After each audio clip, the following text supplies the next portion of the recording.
What begins as a simple school project, writing to a penpal, quickly spirals into a nightmare that haunts one boy for years. Strange photographs, eerie encounters, and unsettling realizations slowly reveal a horrifying truth. Someone has been watching him, stalking him, since he was a child. As he pieces together disturbing clues from his past, he uncovers a chilling secret that turns his world upside down. Who is really behind the letters, and how far will they go to get close to him again? This is the story of Penpal, a tale that will leave you questioning who's watching from the shadows. Penpal by 1000 Vultures. It's time to sit back and relax with your favorite drink. And listen.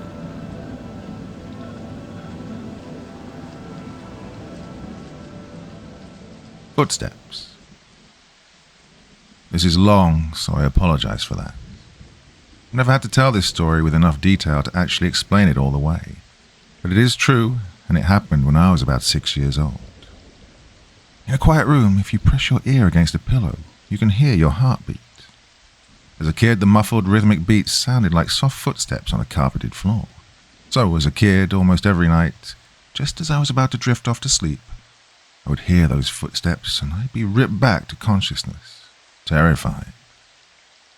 For my entire childhood, I lived with my mother in a fairly nice neighborhood that was in a transitional phase. People of lower economic means were gradually moving in, and my mother and I were two of these people. We lived in the kind of house you see being transported in two pieces on the interstate, but my mum took good care of it. There were a lot of woods surrounding the neighborhood that I would play in and explore during the day. But at night, as things often do to a kid, they took on a more sinister feeling. Well, this, coupled with the fact that, due to the nature of our house, there was a fairly large crawl space underneath, filled my mind with imaginary monsters and inescapable scenarios which would consume my thoughts when I was awoken by the footsteps. I told my mum about the footsteps, and she said that I was just imagining things. I persisted enough that she blasted my ears with water from a turkey baster once just to placate me, since I thought that would help. Well, of course it didn't. Despite all the creepiness and footsteps, the only weird thing that ever happened was that, every now and then, I'd wake up on the bottom bunk despite having gone to sleep on the top. But this wasn't really weird, since I'd sometimes get up to piss or get something to drink and could remember just going back to sleep on the bottom bunk. Well, I'm an only child, so it didn't matter. This would happen once or twice a week, but waking up on the bottom bunk wasn't too terrifying. But one night, I didn't wake up on the bottom bunk. I heard footsteps, but was too far gone to be waken up by them. When I was awoken, it wasn't from the sound of footsteps or a nightmare, but because I was cold. I mean, really cold. When I opened my eyes, I saw stars. I was in the woods. I sat up immediately and tried to figure out what was going on. I thought I was dreaming, but that didn't seem right, though neither did me being in the woods. There was a deflated pool float right in front of me, one of those shaped like a shark. This only added to the surreal feeling, but after a while it seemed like I just wasn't going to wake up because I wasn't asleep. I stood up to orient myself, but I didn't recognize these woods. I played in the woods by my house all the time, so I knew them really well, but if these weren't the same woods, then how could I get out? I took a step and felt a shooting pain in my foot, which knocked me back to where I'd just been laying. I'd stepped on a thorn. By the light of the moon, I could see that they were everywhere. I looked at my other foot, but it was fine, and as a matter of fact, so was the rest of me. I didn't have another scratch on me, and I wasn't even that dirty. I cried for a little bit and then stood back up. I didn't know which way to go, so I just picked a direction. I resisted the urge to call out since I wasn't sure I wanted to be found by who or what might be out there. I walked for what seemed like hours. Tried to walk in a straight line and tried to course correct when I'd taken to detours, but I was a kid and I was afraid. There weren't any howls or screams, and only once did I hear any noise that scared me. It sounded like a crying baby. I think now it was just a cat, but I panicked. I ran, veering in different directions to avoid big thicks of bushes and collapsed trees. I was paying close attention to where I stepped because by that point my feet were in pretty bad shape. I paid too much attention to where I was stepping and not enough to where those steps were leading, because not long after hearing the cry, I saw something that filled me with a kind of despair I haven't experienced since. It was the pool float. I was only 10 feet from where I'd woken up. This wasn't magic or some supernatural space bending. I was lost. Up until that moment, I thought more about getting out of the woods than how I got in, but being back at the beginning caused my mind to swim. I wasn't even sure that these were my woods. I'd only been hoping that they were. I'd run in a huge circle around that spot.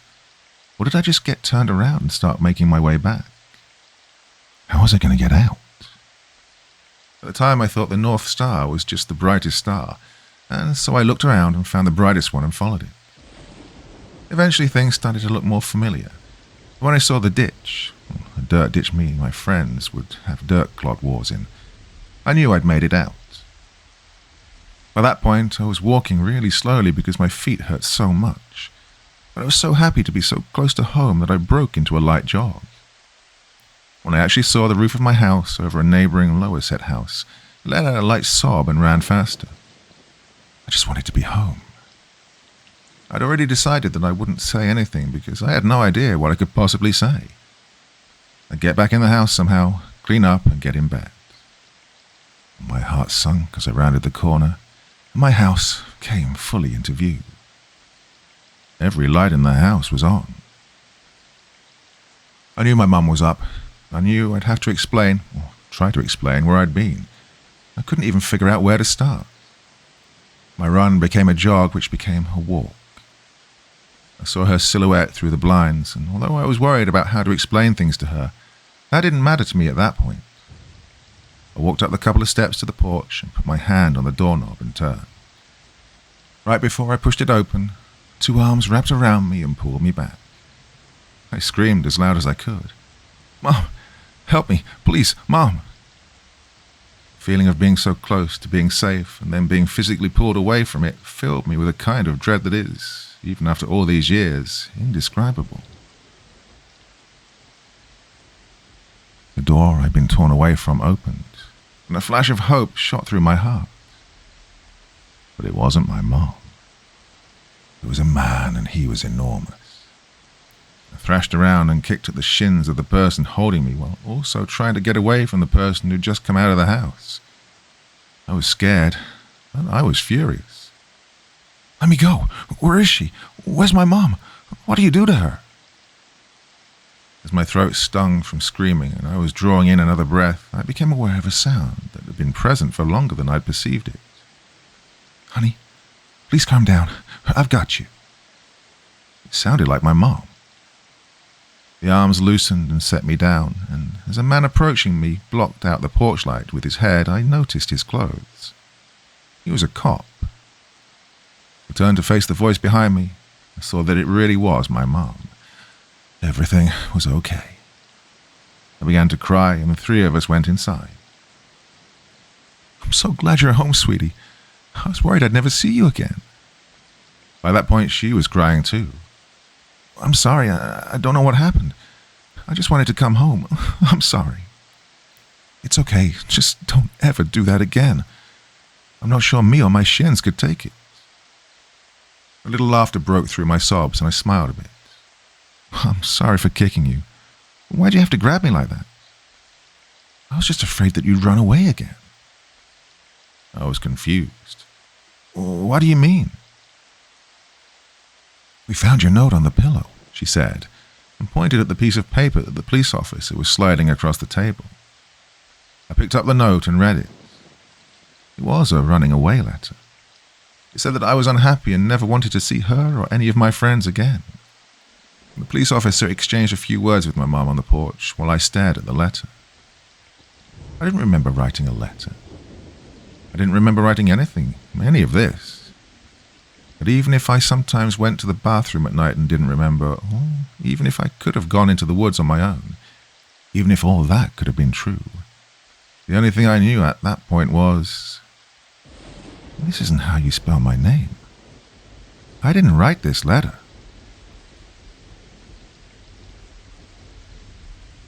Balloons.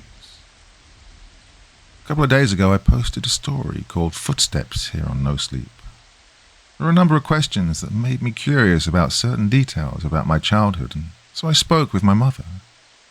Exacerbated by my questions, she said, "Why don't you just tell them about the goddamn balloons if they're so interested?" As soon as she said that, I remembered so much about my childhood that I'd forgotten. This story will provide some greater context for the previous story, which I think you should read first. Though the order isn't of vital importance, reading that story first will put you in my place more effectively, since I remembered the events of Footsteps first. If you have any questions or anything, feel free to ask and I'll try to answer them. Also, both stories are long, so heads up on that. I'm just hesitant to leave out any details that might be important. Right. When I was 5 years old, I went to an elementary school that, from what I've come to understand, was really adamant about the importance of learning through activity. Part of a new program designed to allow children to rise at their own pace. And to facilitate this, the school encouraged teachers to come up with really inventive lesson plans. Each teacher was given the latitude to create his or own themes which could run for the duration of the grade, and all the lessons in math, reading, and so on would be designed in the spirit of the theme. These themes were called groups. There was a space group, a sea group, an earth group, and the group I was in, community. In kindergarten in this country, you don't learn much except how to tie your shoes and how to share, so most of it isn't very memorable. I only remember two things very clearly. I was the best at writing my name the right way, and the balloon project, which was really the hallmark of the community group, since it was a pretty clever way to show how a community functioned at a really basic level. Now, you've probably heard of this activity. One Friday, I remember it being Friday because I was excited about the project and it being the end of the week. Toward the beginning of the year, we walked into the classroom in the morning and saw that there was a fully inflated balloon tied off with string taped to each of our desks. Sitting on each of our desks was a marker, a pen, a piece of paper, and an envelope. The project was to write a note on the paper, put it in the envelope, and attach it to the balloon, which we could draw a picture on if we wanted. Most of the kids started fighting over the balloons because they wanted different colors, but I started on my notes, which I'd thought a lot about. All the notes had to follow a loose structure, but we were allowed to be creative within those boundaries. My note was something like this. "Hi, you found my balloon. My name is, and I attend elementary school. You can keep the balloon, but I hope you write me back. I like Mighty Max, exploring, building forts, swimming, and friends. What do you like? Write me back soon. Here's $1 for the mail." On the dollar I wrote, "For stamps," right across the front, which my mum said was unnecessary, but I thought it was genius, and so I did it. The teacher took a Polaroid of each of us with our balloons and had us put them in the envelope along with our letter. They also included another letter which I assume explained the nature of the project and sincere appreciation for anyone's participation in writing back and sending photos of their city or neighborhood. And that was the whole idea, to build a sense of community without having to leave the school and to establish safe contact with other people. It seemed like such a fun idea. Over the next couple of weeks, the letters started to roll in. Most came with pictures of different landmarks, and each time a letter would come in, the teacher would pin the picture on a big wall map we'd put up, showing where the letter had come from and how far the balloon had traveled. It was a really smart idea, because we actually looked forward to coming to school to see if we'd gotten our letter. For the duration of the year, we had 1 day a week where we could write back to our Penpal or other students' Penpal in case our letter hadn't come in yet. Mine was one of the last to arrive. When I came into the classroom, I looked at my desk and once again didn't see any letter waiting for me. But as I sat down, the teacher approached me and handed me an envelope. I must have looked so excited because I was about to open it. But she put her hand on mine to stop me and said, "Please don't be upset." I didn't understand what she meant. Why would I be upset now that my letter had come? Initially, I was mystified that she would even know what was in the envelope.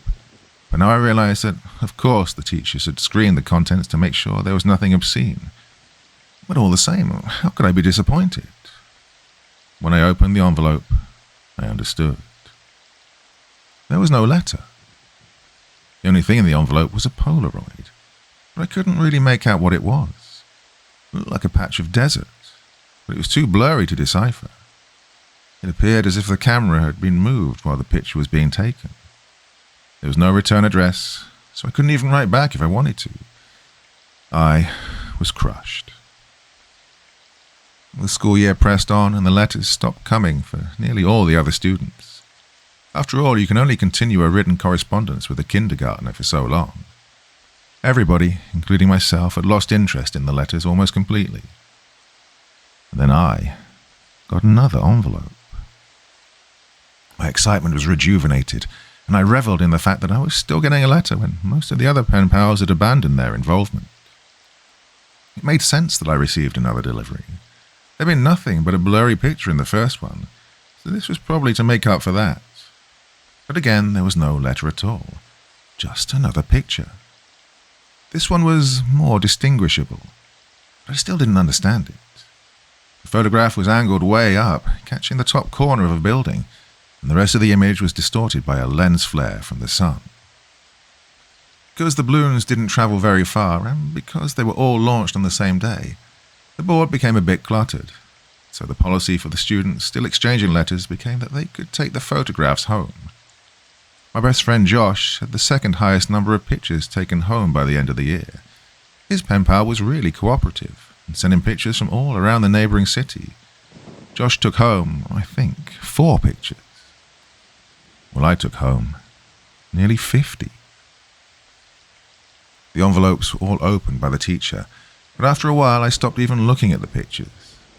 However, I saved them in one of my drawers that housed my collections of rocks, baseball cards, comic book cards, Marvel Medal cards for those who might remember, and little miniature baseball batting helmets I'd get out of a vending machine at Winn-Dixie after T-ball games.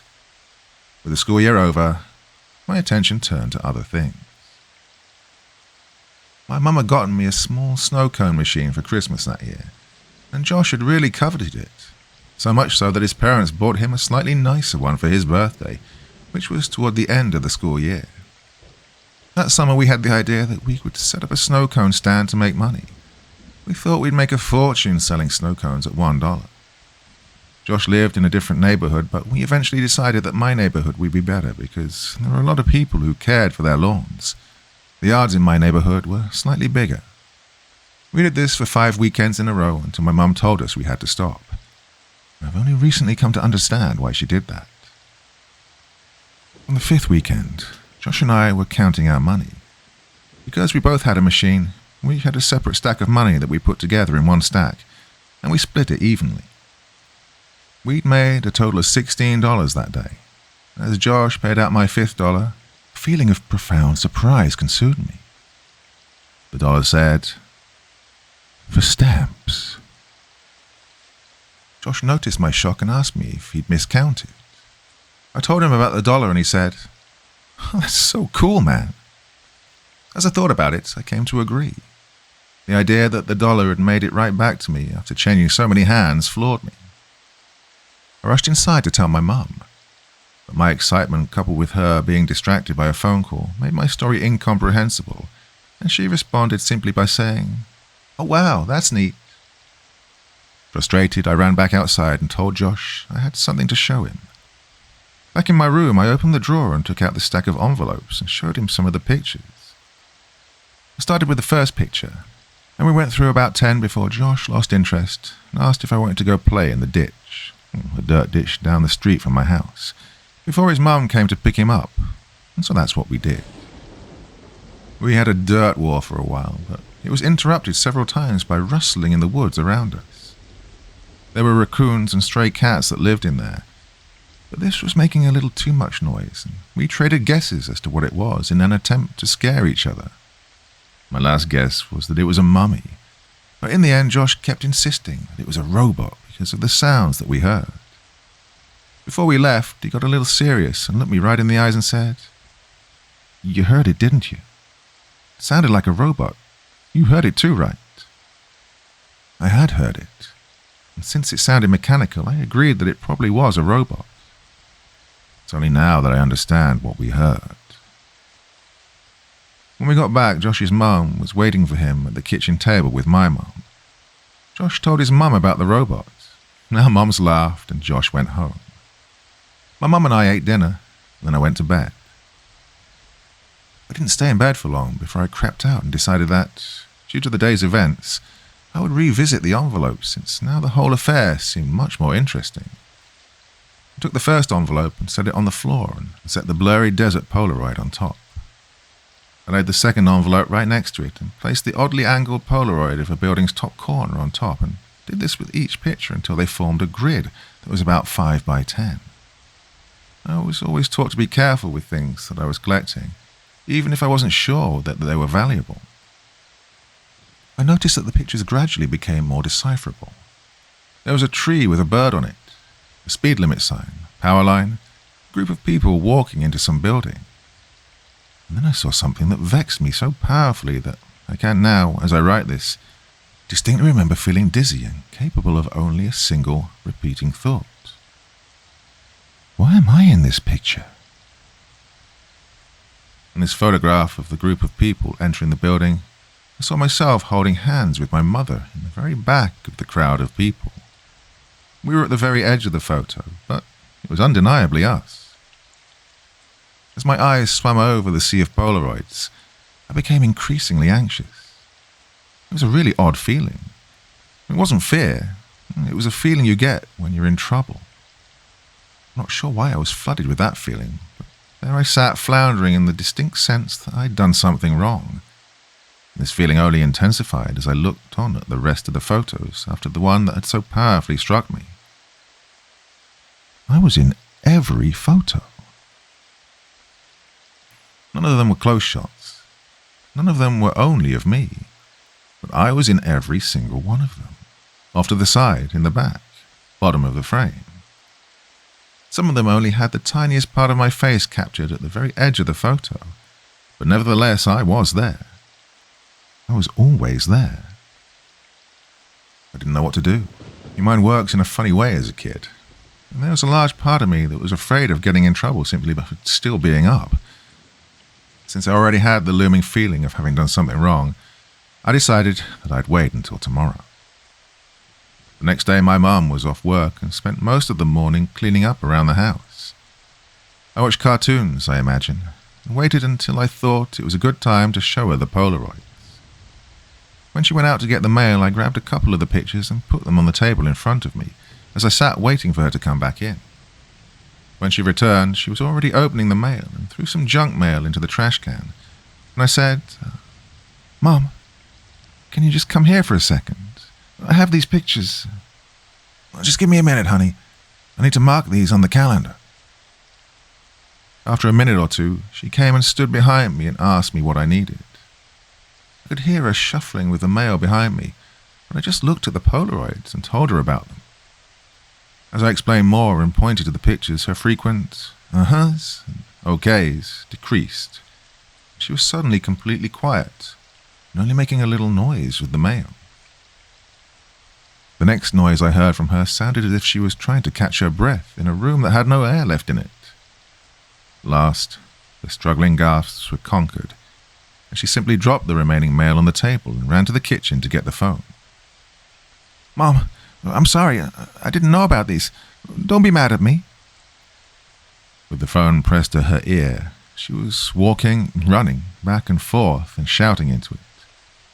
I nervously fiddled with the mail sitting next to the Polaroids. The top envelope had something sticking out of it that I thoughtlessly and anxiously pulled on until it came out. It was another Polaroid.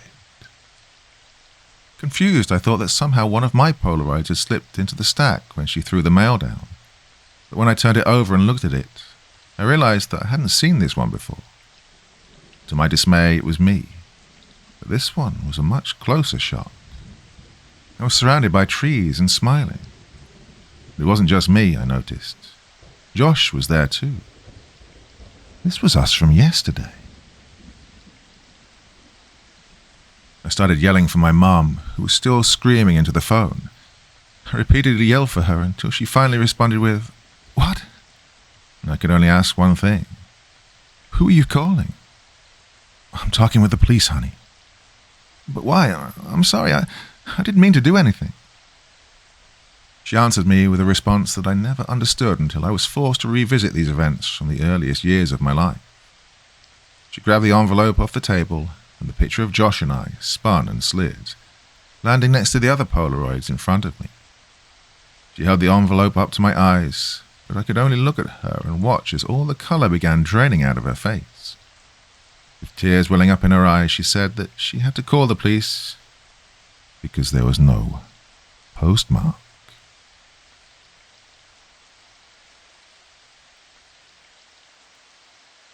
Boxes. Those of you who've read my other stories and asked if there was more and received cryptic answers from me, I want to apologize for being dishonest.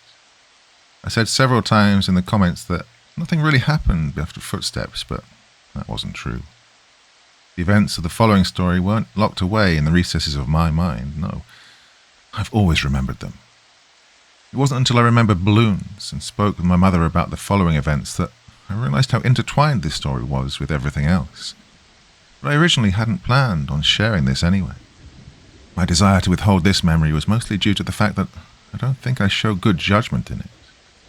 I also wanted consent from another person to tell it, so as to not misrepresent what transpired.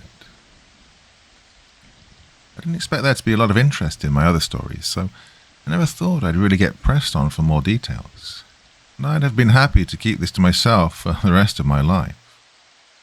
I haven't been able to reach the other party, but I'd feel disingenuous withholding this story from those who wanted more information, now that I've spoken with my mother and another connecting line has been drawn.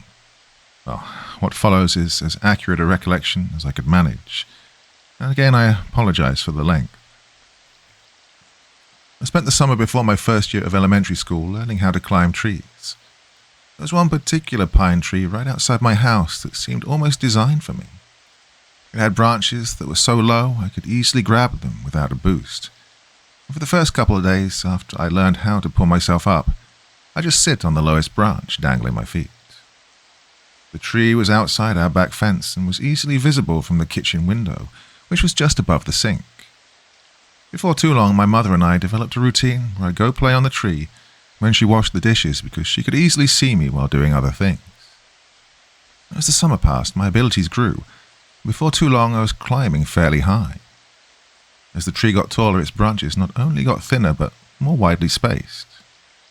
I eventually reached a point where I couldn't actually climb any higher, and so the game had to change. I began to concentrate on speed, and in the end, I could reach my highest branch in 25 seconds. Well, I got too confident. One afternoon, I tried to step from a branch before I'd firmly grasped the next one. I fell about 20 feet and broke my arm really badly in 2 places.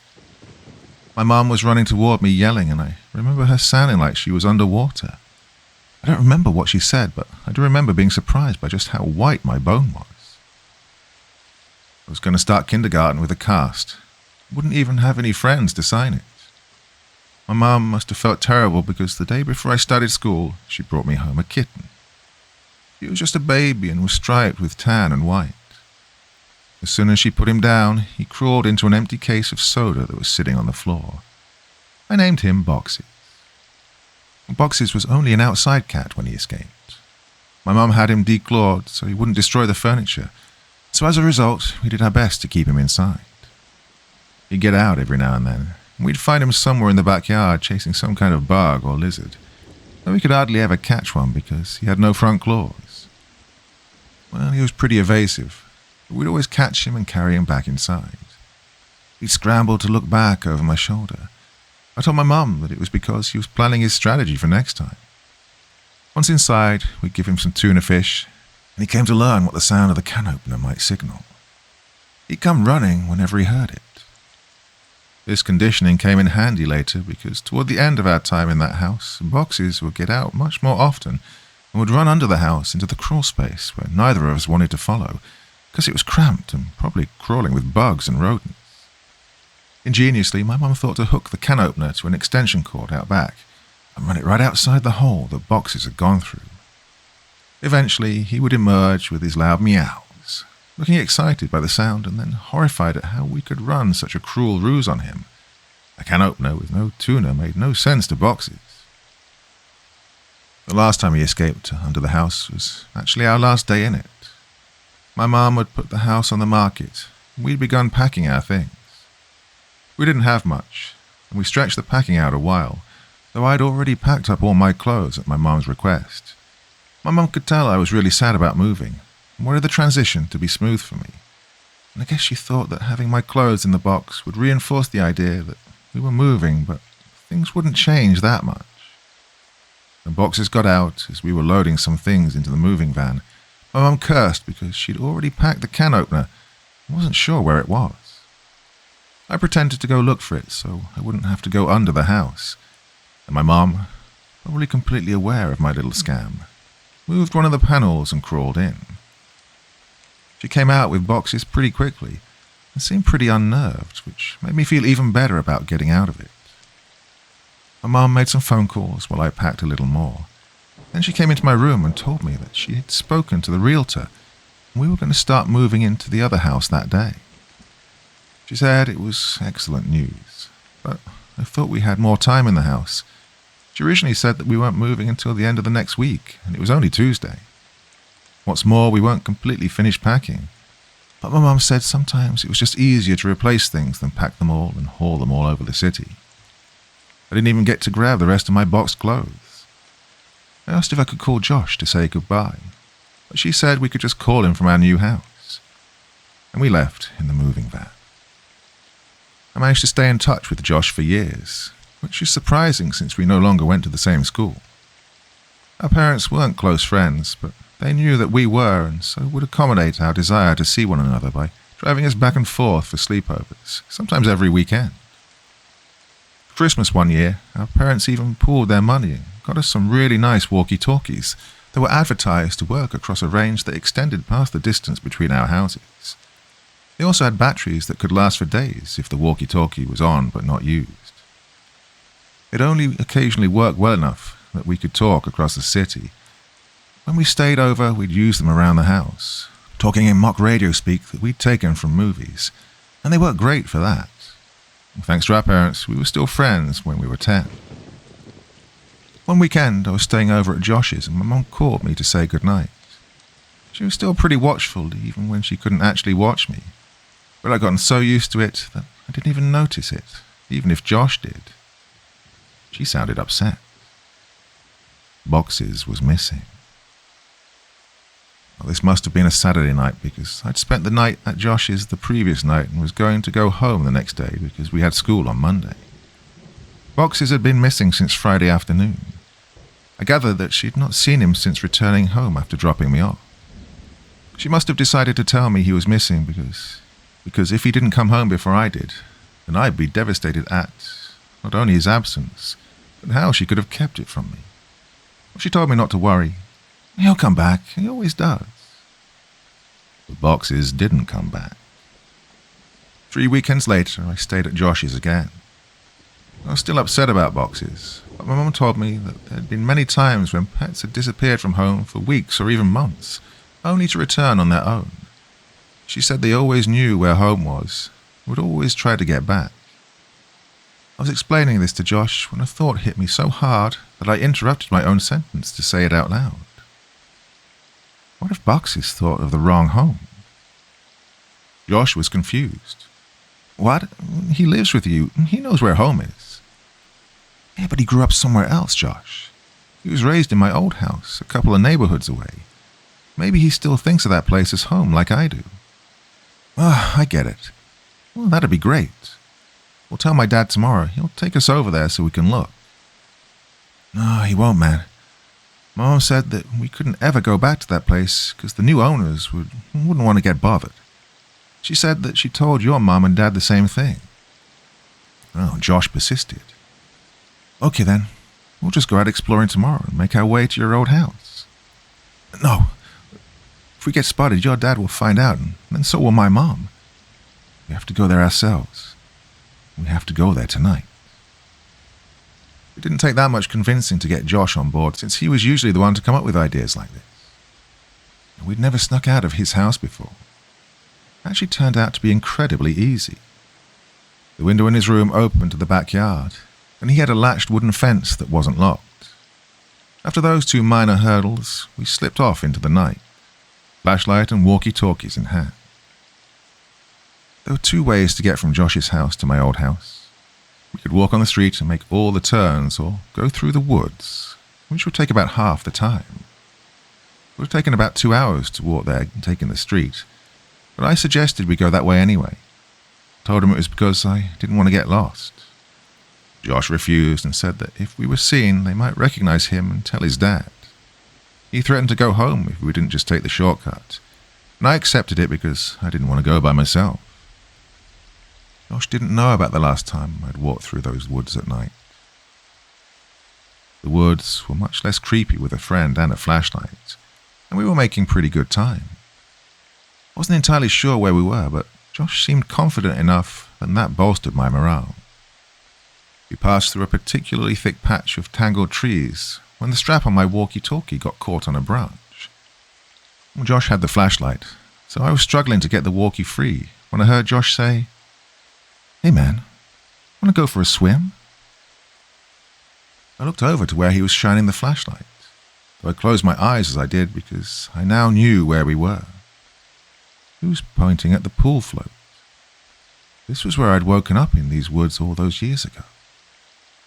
I felt a lump in my throat and the sting of fresh tears in my eyes as I continued to struggle with the walkie. Frustrated, I yanked on it hard enough to break it free. I turned and walked to Josh, who had partially laid down on the pool float in a mocking sunbathing pose. As I walked toward him, I stumbled and nearly fell into a fairly large hole that was sitting in the middle of this small clearing, but I regained my balance and stopped right at its edge. God, it was deep. I was surprised by the size of the hole, but more surprised by the fact that I didn't remember it. I realized it must not have been there that night, because I was in the same spot where I'd awoken. I put it out of my mind and turned to Josh. Quit messing around, man. You saw I was stuck over there, and you were just laying around here joking about this float. I punctuated the sentence with a kick to an exposed part of the float. A screeching rose from it. Josh's smile inverted. He suddenly looked terrified and was struggling to get off the float, but he couldn't in a quick manner due to the awkward way he'd been lying on it. Each time he'd fall back on the float, and the screeching would intensify. I wanted to help Josh, but I couldn't move myself any closer. My legs wouldn't cooperate. God, I hated these woods. I picked up the flashlight that he'd thrown in his thrashing and shone it on the float, not knowing what to expect. Finally, Josh got off the float and rushed next to me, looking at where I was shining the light. Suddenly, there it was. It was a rat. I started laughing nervously, and we both watched the rat run into the woods, taking the screeches with it. Josh lightly punched me in the arm, the smile slowly returning to his face, and we continued walking. We quickened our pace and made it out of the woods faster than we thought we would. We found ourselves back in my old neighborhood. The last time I'd rounded the bend ahead, I'd seen my house fully illuminated, and all the memories of what transpired came flooding back. I felt a skipping in my heart as we were finally turning the corner and about to face the full view of my house, remembering last time how incandescent it was. But this time the lights were all off. From a distance, I could see my old climbing tree, and as my mind traced the steps of causality backward, I realized that I wouldn't be back here this night if that tree hadn't grown. And I was briefly in awe about how all events were like that. As we got closer, I could see that the lawn looked terrible. I couldn't even guess when it had last been mowed. One of the shutters had partially broken loose and was rocking back and forth in the breeze. And overall, the house just looked dirty. I was sad to see my old home in such a state of disrepair. Why would Mum care if we bothered the new owners if they cared so little about where they lived? And then, I realized there were no new owners. The house was abandoned, though it looked simply forsaken.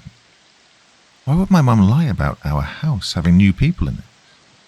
But I thought that this was actually a good thing.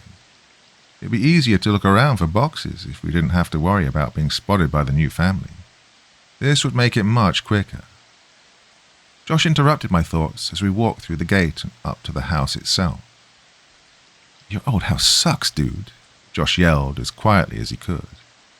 "Shut up, Josh. Even like this, it's still nicer than your house." "Hey, man." Okay. I think Boxes is probably under the house. One of us has to go under and look, but the other should stay next to the opening in case he comes running out." "Are you serious? There's no way I'm going under there. It's your cat, man. You do it."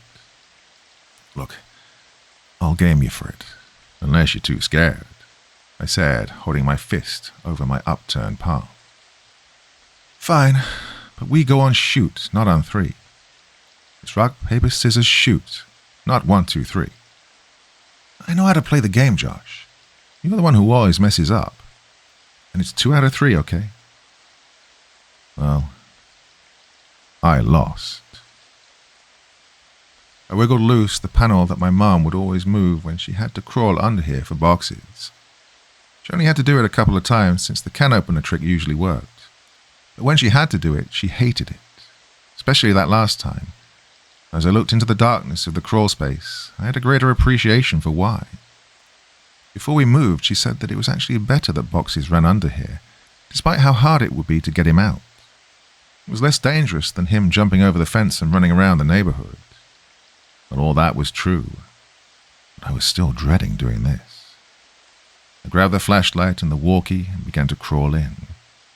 And a powerful smell overtook me. It smelled like death.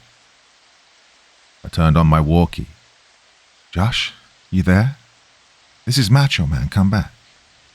"Josh, cut it out. Look, there's something wrong down here." "What do you mean?" "It stinks.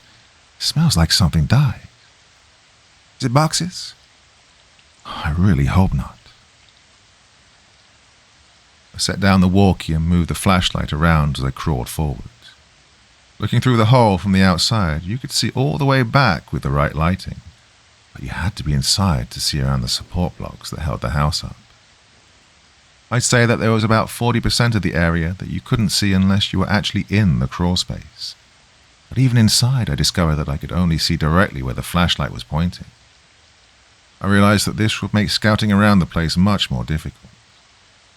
As I moved forward, the smell intensified. The fear was growing in me that Boxes had come here, and something had happened to him. I shone the flashlight around, but couldn't see much of anything. I wrapped my fingers around a support block to pull myself forward, and as I did that, I felt something that made my hand recoil.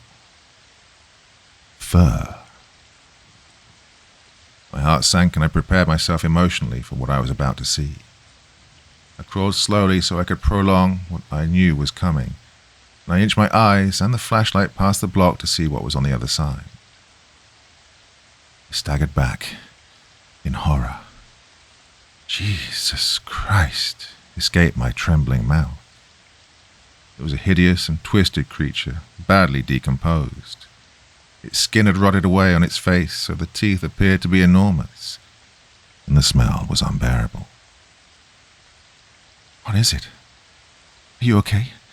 Is it Boxes?" I reached for the walkie. "No, it's not Boxes." "Well, what the hell is it then?"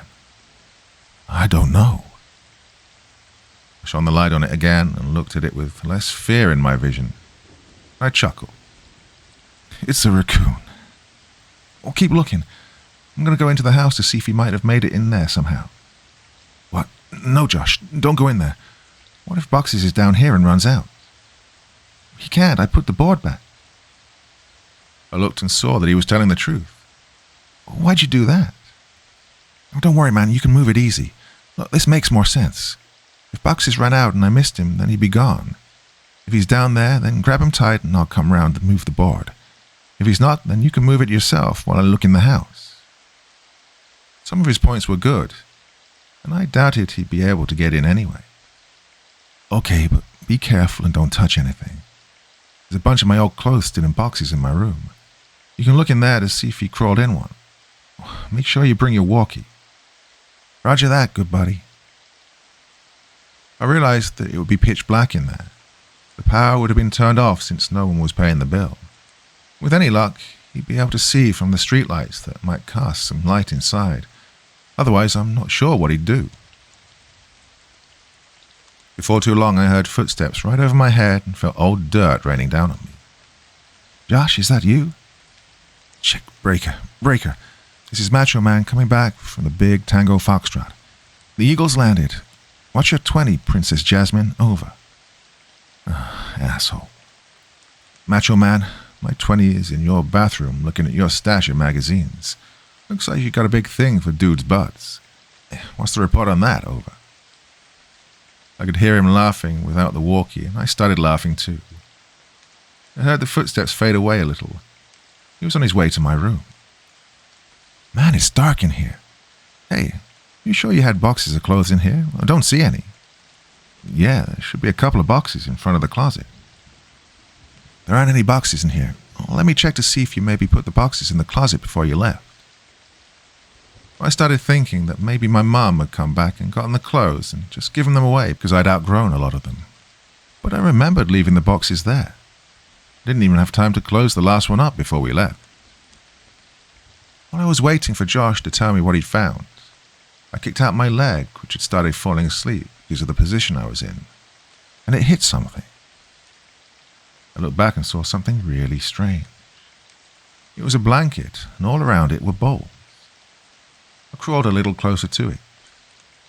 The blanket smelled moldy, and most of the bowls were empty, but one had something in it that I recognized. Cat food. It was a different kind than we gave to boxes, but suddenly I understood. My mom had set up a little place for boxes to encourage him to come here instead of running around the neighborhood. That made a lot of sense, and it seemed even more likely that boxes would have come back to this place. "That's so cool, Mom," I thought. "Hey, I found your clothes." "Oh, cool. Where were the boxes?" "Like I said, there are no boxes. The clothes are in the closet. They're hanging up." I felt a chill. This was impossible. I'd packed all my clothes. Even though we weren't supposed to move for another 2 weeks when we left, I remember packing them and thinking that it was stupid for me to have to get clothes out of the box and then pack them back in. I had packed them, but someone had hung them back up. Why, though? Josh needed to get out of there. That can't be right, Josh. They're supposed to be in boxes. Stop messing around and just come back outside. No joke, man. I'm looking at them. Maybe you just thought that you left them. Wow. You sure like to look at yourself, don't you? What do you mean? Your walls, man. Your walls are covered in Polaroids of yourself. There are hundreds of them. What? Would you hire someone to... Silence. I checked my walkie to see if it switched off somehow. No, it was fine. I could hear footsteps but couldn't tell exactly where Josh was going. I waited for Josh to finish his sentence, thinking that his finger had just slipped off the button. But he didn't continue. He seemed to be stomping around the house now. I was just about to radio him when he came back. "There's someone in the house." His voice was hushed and broken. I could hear he was on the verge of tears. I wanted to respond, but how loud was his walkie turned up? What if the other person heard it? I said nothing and just waited and listened. What I heard were footsteps. Heavy, dragging footsteps. And then a loud thud. Oh God, Josh. He'd been found. I was sure of it. This person had found him and was hurting him. I broke into tears. He was my only friend, next to boxes. And then I realized, what if Josh told him I was under here? What could I possibly do? As I struggled to compose myself, I thankfully heard Josh's voice through the walkie. "He's got something, man. It's a big bag. He just threw it on the floor and... Oh God, man. The bag. I think it just moved." I was paralyzed. I wanted to run home. I wanted to save Josh. I wanted to go for help. I wanted so many things, but I just lay there, frozen. As I lay unable to move, my eyes focused on the corner of the house that was right under my room. I moved my flashlight, and my breath hitched at what I saw. Animals. Dozens of them. All of them dead. They lay in piles all around the perimeter of the crawl space. Could boxes be among those corpses? Was this what the cat food was for? Seeing this broke my shock as I knew I had to get out of there, and I scrambled to the board. I pushed on it, but it wouldn't budge. I couldn't move it because it was wedged in there and I couldn't get my fingers around it since the edges were outside. I was trapped. God damn you, Josh, I whispered to myself. I could feel thunderous footsteps above me. The house was shaking. I heard Josh scream, and it was matched by another scream that wasn't full of fear. As I continued pushing, I felt the board move, but I knew it wasn't me who was moving it. I could hear footsteps above me and in front of me, and shouting and screaming, filling the brief silences between the footsteps. I moved back and held my walkie ready to try and defend myself. The board was thrown to the side and an arm shot in and grabbed me. Let's go, man, now! It was Josh, thank God. I scrambled out of the opening, holding the flashlight and the walkie. When we got to the fence, we both jumped it, but Josh's walkie fell. He reached for it, and I told him to forget it. We had to move. Behind us, I could hear yelling, though they weren't words, only sounds. And we, perhaps foolishly, ran for the woods to get back to Josh's quicker and be somewhat harder to follow. The whole way through the woods, Josh kept yelling. My picture. He took my picture. But I knew the man already had Josh's picture, from all those years ago at the ditch. I suppose Josh still thought those mechanical sounds were from a robot. We made it back to Josh's house and back into his room before his parents woke up. I asked him about the big bag and if it really moved, and he said he couldn't be sure. He kept apologizing about dropping the walkie at the house, but obviously that wasn't a big deal. We didn't go to sleep and sat peering out of the window waiting for him. I went home later that day, as it was about 3 a.m. already. I told my mum the basics of this story a couple of days ago. She broke down and was furious about the danger I'd put myself in. I asked her why she made all those things up about bothering the new owners to stop me from going. Why did she think the house was so dangerous? Well, she became irate and hysterical, but she answered my question. She grabbed my hand and squeezed it harder than I thought her capable of, and locked her eyes onto mine, whispering as if she was afraid of being overheard. Because I never put any frickin' blankets or bowls under the house for boxes. You weren't the only one to find them. I felt dizzy. I understood so much now. I understood why she had looked so uneasy after she brought boxes out from under the house on her last day there. She'd found more than spiders or a rat's nest that day. I understood why we left almost 2 weeks early. I understood why she tried to stop me from going back. She knew.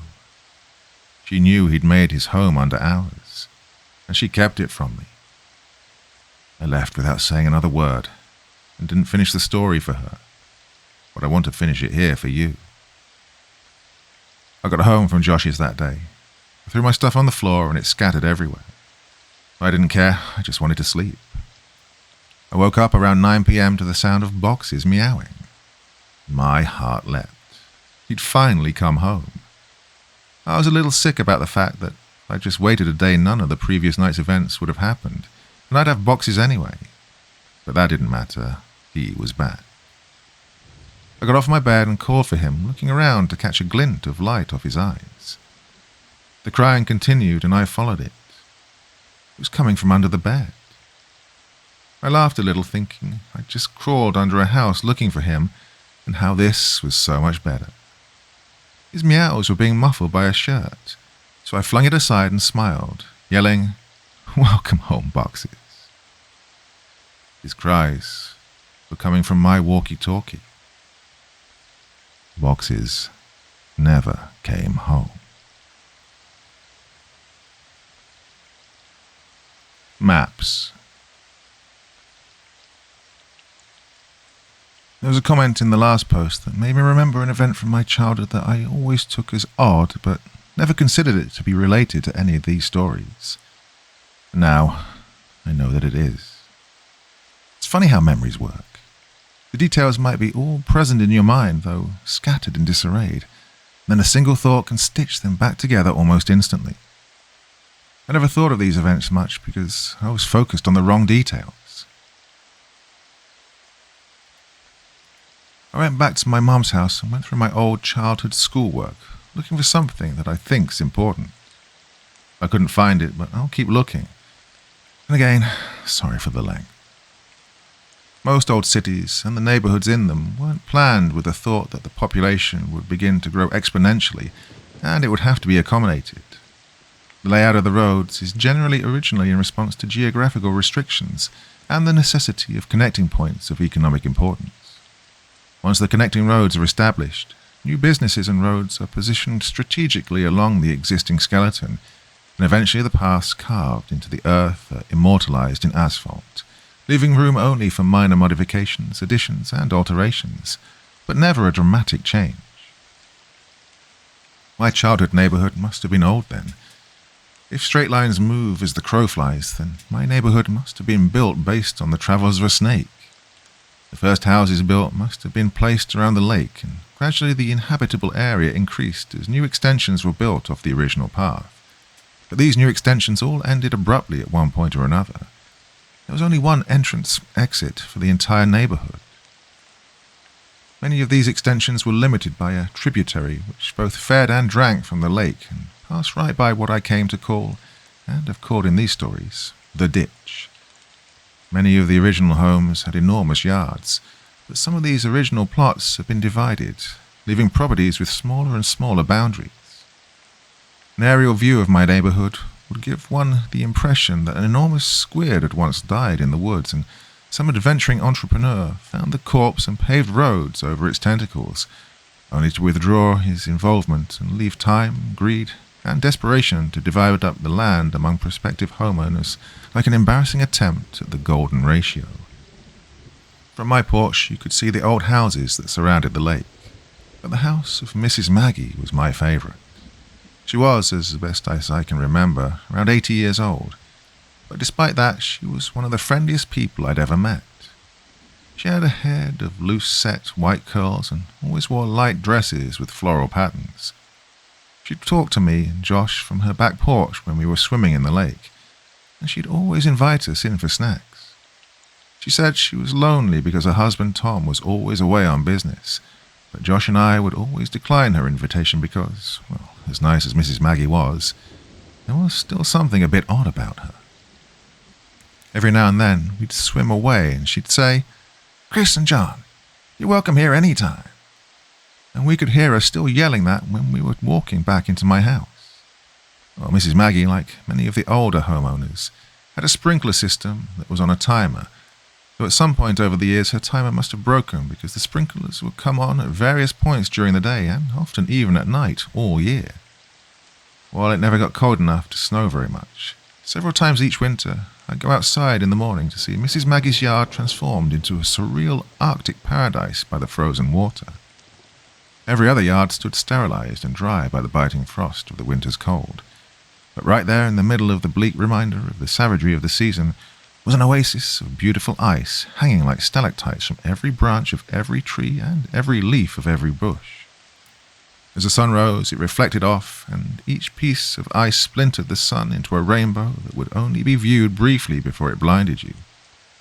Even as a child, I was struck by how beautiful it was, and often Josh and I would go over there to walk on the iced grass and have sword fights with the icicles. I once asked my mum why she left it on like that. My mum seemed to search for an explanation before she said, "Well, sweetie, Mrs. Maggie is sick a lot, and sometimes when she gets really sick, she gets confused. That's why she messes up yours and Josh's names sometimes. She doesn't mean to, but sometimes she just can't remember. Lives in that big old house by herself, so it's okay if you talk to her when you swim in the lake. But when she invites you in, you should keep saying no. Well, be polite. Her feelings won't get hurt. But she'll be less lonely when her husband comes home, though, right? How long will he be away on business? It seems like he's always away. Oh, my mum seemed to struggle, and I could see that she'd become very upset. Finally, she answered, "Honey, Tom's not going to come home. Tom's in heaven. He died years and years ago, but Mrs. Maggie doesn't remember. And she gets confused and forgets, but Tom's not ever coming home. If someone moved back in with her, she might even think it was Tom. But he's gone, sweetie." Now, I would have only been around 5 or 6 when she told me that. And while I didn't understand it completely, I was still profoundly sad for Mrs. Maggie. I know now that Mrs. Maggie had Alzheimer's. She and her husband Tom had had 2 sons, Chris and John. The 2 had worked out payment plans with the utility companies and paid for Mrs. Maggie's water and electricity, but they would never visit her. I don't know if something happened between them, or if it was the illness, or if they just lived too far away, but they never came round. I have no idea what they looked like, but there were times when Mrs. Maggie must have thought Josh and I looked like they did when they were children. Or maybe she saw what some part of her mind so desperately wanted her to see, ignoring the images transmitted down her optic nerve and just for a little while showing her what used to be. I realize only now how lonely she must have been. During the summer after kindergarten, before the events of the balloons, Josh and I had taken to exploring the woods near my house, as well as the tributary of the lake. We knew that the woods between our houses were connected, and we thought it'd be neat if the lake near my house was somehow connected to the creek around his, so we resolved ourselves to find out. We were going to make maps. Well, the plan was to make 2 separate maps and then combine them. We'd make one map exploring the area around the creek near his house, and make another following the outflow from my lake. Originally, we were going to make one map, but we realized that wasn't possible since I'd started drawing the map of my area so huge that the route from his house wouldn't have been to scale. We kept the map from the lake at my house and the map from the creek at his house, and we'd add to each when we stayed the night at each other's place. For the first couple of weeks, it went really well. We'd walk through the woods along the water and pause every couple of minutes to add to the map, and it seemed like the 2 maps really would come together any day. We had no equipment needed for the job, not even a compass, but we tried to make do.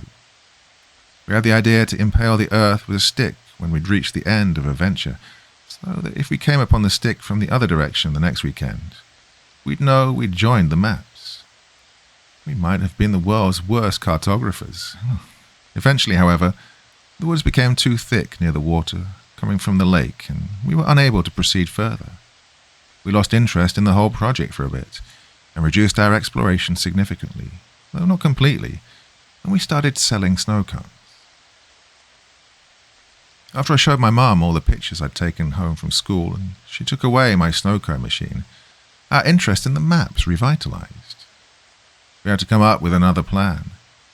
Although I didn't understand why, my mum had placed what I considered to be extremely severe restrictions on what I could do and where I could go, and I had to check in frequently if I went outside to play with Josh. This meant that we couldn't stay in the woods for hours and continue to look for a new path. We thought that we could just swim when we got to the cutoff in the woods, but that clearly wouldn't work since the map would get wet.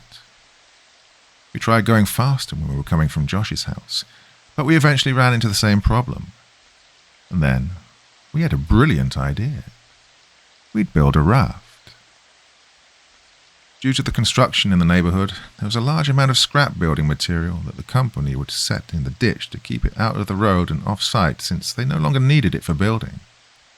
We originally conceived of a formidable ship, complete with a mast and an anchor, but this quickly diminished into something more manageable. We set aside the wood and took several large pieces of styrofoam that were backed with foam board and tied them together with rope and kite string. We launched our vessel a little down water from Mrs. Maggie, and waved a farewell to her as she motioned us to come back her way. But there was no stopping us. Well, the raft worked very well, and while we both behaved and spoke as if the functionality of the raft was a given, I know at least I was a little surprised. We each had a fairly long tree branch to use as a paddle, but we found it was easier to simply push against the land under the water than actually use them as intended. When the water became too deep, we'd simply lie on our stomachs and use our hands to paddle the water, which still worked, albeit less well. The first time we had to resort to that method of propulsion, I remember thinking that far from above it must have looked like a colossally fat man with tiny arms was out for a swim. It actually took us several trips to get the raft to the impassable patch of woods that marked the furthest we'd made it. After we'd come up with the idea of marking the ground with a stick, we'd taken to running through the woods until we got to the stick and then, as carefully and precisely as we knew how, charting our course. This meant that the impasse was actually quite a bit away, so to sail from around my house all the way to the blockade in the woods was taking longer than expected. We'd sail for a bit and then dock the raft. Then next time we'd run through the woods to go to the raft and go a little further. We continued this well into first grade. Josh and I were assigned to different groups that year, so since we didn't really see one another during the school day, our parents were more willing to let us hang out all weekend each week. What's more, Josh's dad had taken on a lengthy construction job that required him to work over the weekends, and his mother was on call, so this meant that Josh would stay at my house most every weekend for weeks on end. We should have been making excellent progress, but when we finally made it to the impasse and had the opportunity to explore past it, we couldn't find a place to dock the raft. The woods were simply too thick, and the water had eroded the land to the point that there was nearly a 2-foot rise of earth above the tributary, which exposed the twisting and damp roots of the trees above. We'd have to turn back every time and leave the raft at the same thick of trees that prompted us to build it in the first place. Even worse, winter had arrived, so we couldn't justify leaving the house in our swimsuits. We were getting nowhere. We'd always come home before we could gain much ground. On a Saturday, around 7 p.m., Josh and I were playing when one of my mum's co-workers knocked on our door.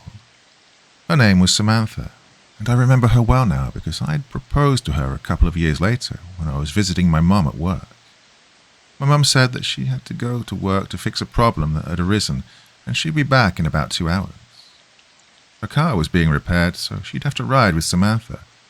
But I gathered that the problem was Samantha's fault, and discussing it in the car was why it would only take 2 hours. She said that under no circumstances were we to leave the house or open the door to anyone, and she was in the middle of explaining that she would call every hour when she got there to check in. But she ended that statement prematurely, when she remembered that our phone had been turned off for the delinquent payments. This was why Samantha had just come by unannounced. She looked me dead in the eye as she was closing the door and said, "Stay put." Well, this was our chance. We watched her drive down the serpentine road toward the exit, and as soon as the car rounded the last visible bend, we ran back to my room. I dumped my backpack out while Josh grabbed the map. "Hey, do you have a flashlight?" Josh chimed. "No, but we'll be back way before dark." "I was thinking just in case, we should have one." "Well, my mom has one, but I don't know where she keeps it." "Oh, wait." I ran into my closet and pulled a box down from the top shelf. "You have a flashlight in there?" Josh asked. "Oh, not exactly." I opened the box and revealed 3 Roman candles that I'd taken from the pile that my mother had amassed for the 4th of July that past summer, along with a lighter that I'd managed to take from her some months before. Well, this would ensure that we at least had some light if we needed it. This was a little bit before I'd been given an opportunity to be afraid of the woods at night, so it wasn't fear that motivated our search for a light source, only practicality. We threw it all in the backpack and boarded out the back door, making sure to close it so boxes wouldn't get out. We had 1 hour and 50 minutes. We ran through the woods as fast as we could and made it to the raft in about 15 minutes. We had our bathing suits on under our clothes, so we stripped off our shirts and shorts and left them in 2 separate piles about 4 feet from the edge of the water. We untied the raft from the tree, grabbed our branch paddles, and cast off. Well, we tried to move rapidly to reach a point beyond the contents of our ever-expanding map, as we didn't have time to waste seeing old sights. We knew that we were slower in the raft than on land, and that we would be in the raft for quite a while after the cutoff, since the woods were too thick to walk through and there wasn't a place to dock. This meant we'd have to ride the raft back to the original docking site, even if we found a new place to dock it further ahead. After we passed the last charted part of our map, the water began to get really deep, and eventually we could no longer touch the bottom with our tree branches. So we lay on our stomachs and paddled with our hands. But it was getting darker and, as a result, it was becoming harder to distinguish the trees from one another, and we were both becoming slightly unnerved. In the interest of making good time, we were paddling fast with our arms, but this caused a lot of noise as our hands repeatedly confronted and then broke through the water's surface tension. During these periods, we could both hear the crunching of dead leaves and the snapping of fallen sticks in the woods to our right. As we would slow our pace and quiet our actions, the rustling in the woods would cease. We began to wonder if it was really ever there at all. We didn't know what kinds of animals resided this far into the woods, but we did know that we didn't wish to find out. As Josh amended the map that I was illuminating with the lighter, we were suddenly confronted with the fact that the sounds were not imagined. Rapidly and rhythmically we heard crunch, snap, crunch. It seemed to be moving slightly away from us, pushing through the woods just beyond our map. It had become too dark to see now, and we'd misjudged how long the sun would linger. Nervously, I called out, "Hello?" There was a brief moment of breathless tension as we lay static in the water. The silence was suddenly broken by laughter. "Hello?" Josh cackled. "So, what?" "Hello, Mr. Monster in the Woods. I know you're sneaking around, but maybe you'll just answer my hello? Hello?" I realized how stupid this was. Whatever animal it was, it wouldn't respond. I hadn't even realized I'd said it until afterwards, but if anything was actually there, I obviously wouldn't get a reply. Josh continued, "Hello?" in a high falsetto. "Hello?" I countered with as deep a baritone as I could manage. "Hello there, mate." "Hello? Beep, boop." "Hello?" We continued mocking each other, and were in the process of turning the raft around to head back when we heard, "Hello." It was whispered and forced, as if it were powered by the last breath in a pair of deflating lungs. But it didn't sound sickly. It had come from the spot just off the map, which now sat behind us since we'd turned the raft around. I slowly shifted on the raft and faced the direction of the sound as I fumbled with the Roman candle. I wanted to see. "What are you doing?"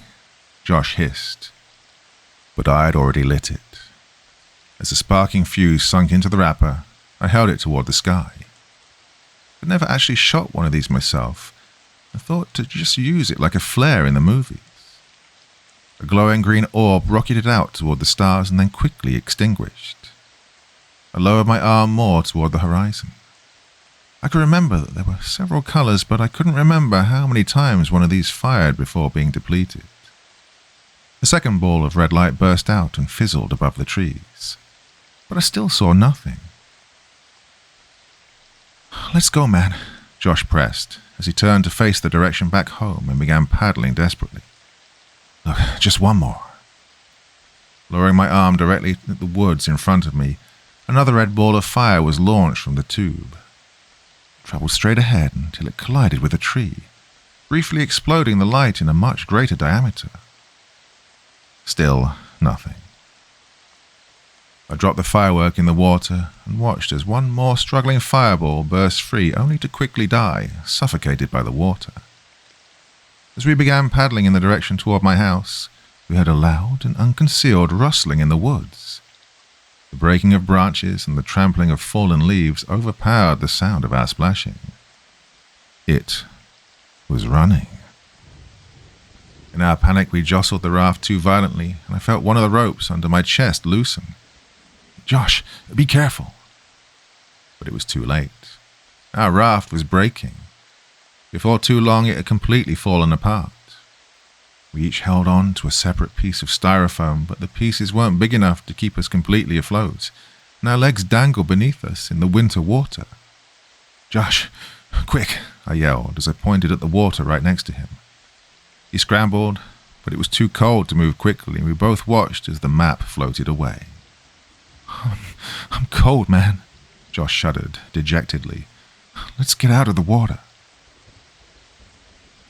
We approached the shore, but each time we attempted to pull ourselves up, we'd hear the frantic rustling thundering toward us from the woods just above. Eventually, we were too cold and weak to even try anymore. Steadily, we kicked our legs and found ourselves nearing the dock site. We toppled off the debris and tried to pull it on land, but Josh's piece slipped away and floated in the direction of the lake. We took off our swimsuits and were desperate to try and get into dry clothes to shield us from the biting chill of the air. I slid my shorts on, but there was something wrong. I turned to Josh. "Hey, where's my shirt, man?" He shrugged and suggested maybe it got knocked into the water and floated into the lake.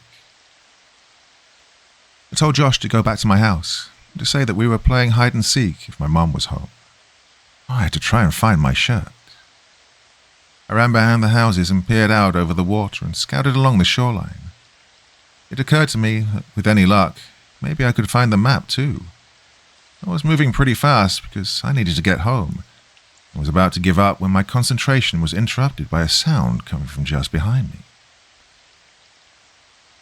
"Hello." I whipped around. It was Mrs. Maggie. I'd never seen her at night before, and in this poor light she looked exceedingly frail. The usual warmth that wrapped her manner seemed to have been snuffed out by the chill. I couldn't remember ever seeing her without a smile, and so her face looked strange. Hello, Mrs. Maggie." "Oh, hi, Chris." The warmth and smile had returned to her, even if the memories had not. "I couldn't see it was you in the dark there." Jokingly, I asked her if she was going to invite me in for a snack, but she said maybe another time. I was too busy looking for my map and the shirt to really engage her, but she sounded happy, so I didn't feel bad. She said a couple of other things, but I was too distracted to pay attention. I said goodnight and ran down her driveway toward my house. Behind me, I could hear her walking across the frozen yard, but I didn't turn to wave. I had to get home.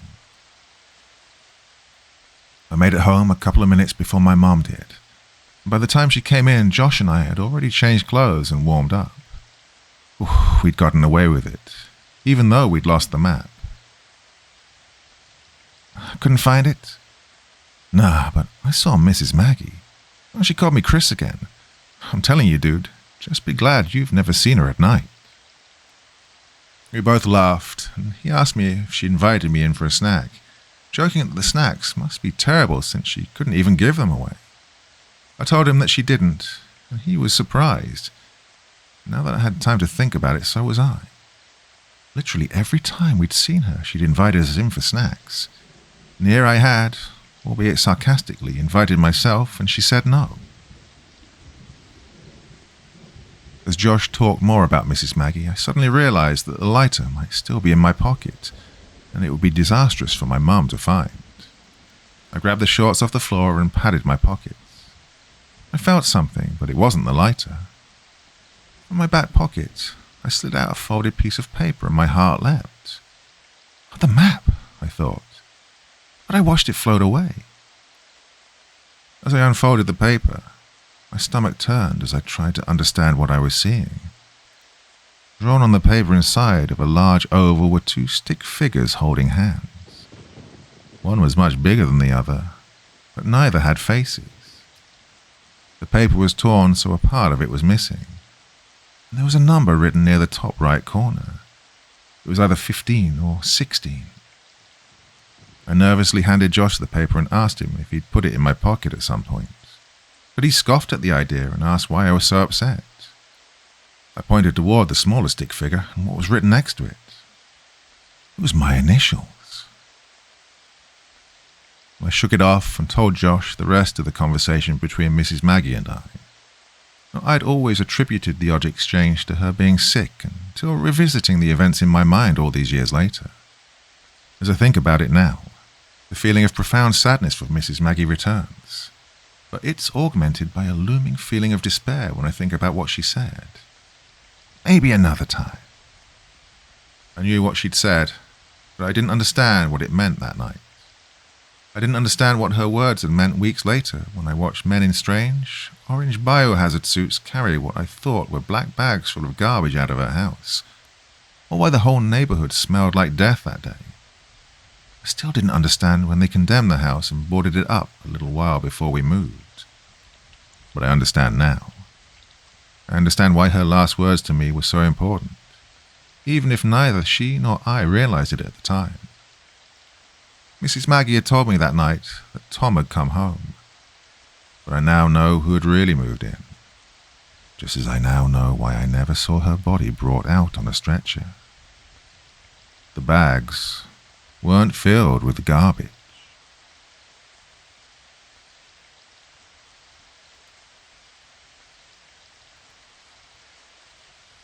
Screens. Now, I've intentionally withheld some details from a lot of my stories.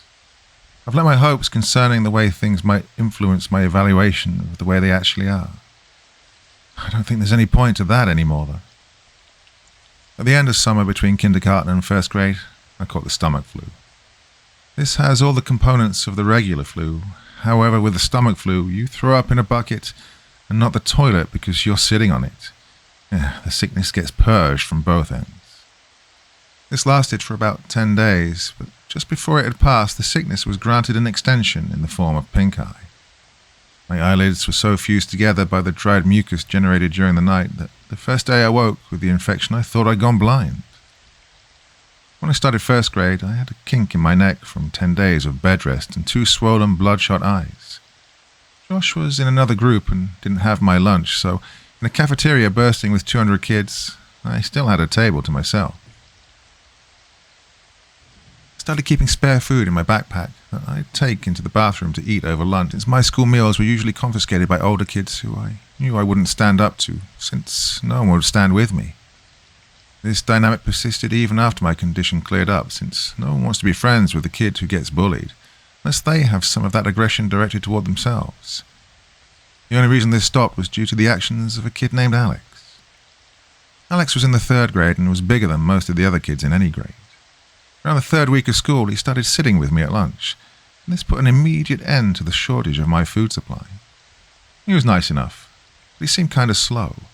We never really talked at length, except for when I finally asked him why he'd been sitting with me. He had a crush on Josh's sister, Veronica. Now, Veronica was in 4th grade and was probably the prettiest girl in the school. Even as a 6-year-old who fully endorsed the notion that girls were disgusting, I still knew how pretty Veronica was. When she was in 3rd grade, Josh told me, 2 boys had actually gotten into a physical fight which erupted out of an argument concerning the significance of the messages she'd written in their yearbooks. One of the boys eventually hit the other in the forehead with the corner of the yearbook, and the wound required stitches to close. Well, not one of those 2 boys. Alex wanted her to like him and confessed that he knew Josh and I were best friends. I gathered that he had hoped that I'd convey his ostensibly philanthropic need to Veronica, and that she would presumably be so moved by his selflessness that she'd take an interest in him. If I told her, he'd continue to sit with me as long as I needed him to. Because this was during the time when Josh mostly stayed at my house, building the raft and navigating the tributary with me, I didn't have the chance to bring it up to Veronica because I simply didn't see her.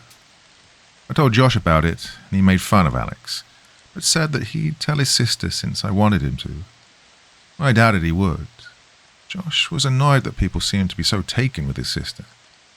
I remember him calling her an ugly cow. Well, I never said anything to Josh, but I remember wanting to say, even then, that she was pretty and one day would be beautiful. I was right. When I was 15, I was seeing a movie at a place my friends and I had come to call the Dirt Theatre. It was probably nice at some points, but time and neglect had weathered the place severely. This theatre had movable tables and chairs on a level floor, so when the theatre was full, there were very few places you could sit and see the whole screen. The theatre was still open, I imagine for 3 reasons. 1, it was cheap to see a movie there. 2, they showed a different cult movie twice a month at midnight. And 3, they sold beer to underage kids during the midnight showing. Well, I went for the first 2, and that night they were showing Scanners by David Cronenberg for $1. My friends and I were sitting in the very back. I wanted to sit closer to the front for a better view, but Ryan had driven us, so I relented. A couple of minutes before the movie started, a group of girls walked in. They were all pretty attractive, but whatever beauty they might have had was eclipsed by the girl with the dirty blonde hair, even though I'd only caught a glimpse of her profile. As she turned to move her seat, I caught a full view of her face, which gave me the feeling of butterflies in my stomach. It was Veronica. I hadn't seen her in a long time. Josh and I saw progressively less of one another after we snuck out of my old house that night when we were 10, and usually when I'd visit him, she'd be out with friends. While everyone stared at the screen, I stared at Veronica, only looking away when the feeling that I was being a creep overcame me. But that feeling would quickly subside and my eyes would return to her. Oh, she really was beautiful, just like I'd thought she'd be when I was a kid. When the credits started to roll, my friends got up and left. There was only one exit, and they didn't want to be trapped waiting for the crowd to clear. I lingered in hopes of catching Veronica's attention. As she and her friends walked by, I took a chance. "Hey, Veronica." She turned toward me, looking a little startled. "Yeah?" I got out of my seat and stepped a little into the light coming in through the open door. "It's me, Josh's old friend from way back. Hey, how have you been?" "Oh my God, hey, it's been so long." She motioned to her friends that she'd be out in a second. "Yeah, a few years at least. Not since the last time I stayed over with Josh. How is he, anyway?" "Oh, that's right. I remember all you guys' names. You still play Ninja Turtles with your friends?" Well, she laughed a little and blushed. "I'm not a kid anymore. Me and my friends play X-Men now." I was really hoping she'd laugh, and she did. "You're cute. She'd come to these movies every time." I was still reeling from what she'd said. Did she really think I'm cute? Did she just say I was funny? Does she think I'm attractive? I suddenly realized that she'd asked me a question and my mind grasped for what it was. "Yeah," I said much too loudly. "Yeah, I try to anyway. How about you?" "I come every now and then. My boyfriend didn't like these movies, but we just broke up, so I plan on coming from now on." I was trying to be casual, but failed. "Oh, that's cool. Not that you guys broke up, I just meant that you'd be able to come more often." She laughed again. I tried to recover. "So, you coming next week? They're supposed to show Day of the Dead. It's really cool." "Yeah, I'll be here." And she smiled. I was about to suggest that maybe we could sit together when she quickly closed the space between us and hugged me. "It was really good to see you," she said with her arms around me. I was trying to think of what to say when I realized the biggest problem was that I'd forgotten how to talk. Luckily, Ryan, who I could hear approaching from the hallway, came in and spoke for me. "Dude, you know the movie's over, right? Let's get the fuck out." "Ooh, yeah." Veronica let go and said she'd see me next time. She was played out of the room by the porn music Ryan was making with his mouth. I was furious, but it dissipated as soon as I heard Veronica laughing in the lobby. Well, Day of the Dead couldn't come soon enough. Ryan's family was going out of town, so he wouldn't be able to drive us, and the other friends I was with that night didn't have cars. A couple of days before the movie, I asked my mum if she could take me. She responded almost immediately by denying my request, but I persisted and she picked up on the desperation in my voice. She asked why I wanted to go so badly, since I'd seen the movie before, and I hesitated before saying that I was hoping to see a girl there. She smiled and asked playfully if she knew the girl, and I reluctantly told her it was Veronica. Oh, the smile disappeared from her face, and she coldly said, "No." I decided that I'd call Veronica to see if she could pick me up. I had no idea if she still lived at home, but it was worth a try. But then I realized that Josh might answer. I hadn't talked to him in almost 3 years, and if he answered, I obviously couldn't ask to talk to his sister.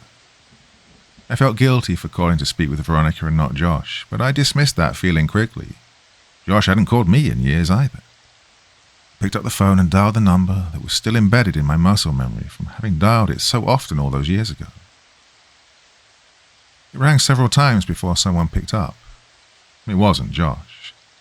I felt a mixture of both relief and disappointment. I realized in that second that I really missed Josh. I'd call after this weekend and talk to him. This was my only chance to see Veronica could or would take me, so I asked for her. The person told me I dialed the wrong number. I repeated the number back to her and she confirmed. She said they must have changed their number and I agreed. I apologized for the disturbance and hung up. I was suddenly intensely sad because now I couldn't contact Josh even if I wanted to. I felt terrible for having been afraid that he might answer the phone. He'd been my very best friend. I realized that the only way I could be put back in touch with him would be through Veronica. So now, not that I needed one, I had another reason to see her. I told my mum the day before the movie that I was no longer concerned with going. I was hoping she could drop me off at my friend Chris's house. She relented and dropped me off that Saturday a couple of hours before the movie. My plan was to walk from his house to the theatre since he only lived about a half-mile away.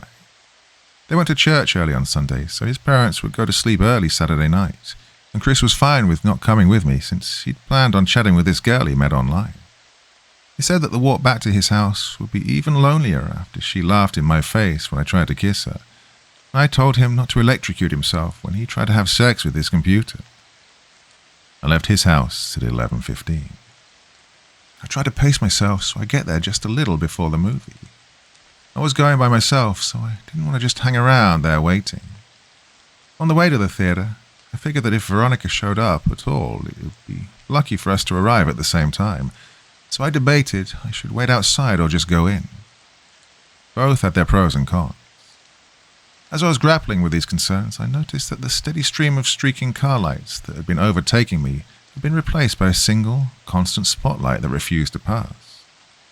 Well, the road wasn't illuminated by streetlights, so I was walking in the grass with the road about 2 feet to my left. I stepped a little more to my right and craned my neck over my left shoulder to see who was behind me. The car had stopped, about 10 feet behind me. All I could see were the violently bright headlights that were cutting through the otherwise Stygian surroundings. I thought it might be one of Chris's parents. Maybe they'd come to check in on us and seen that I was gone.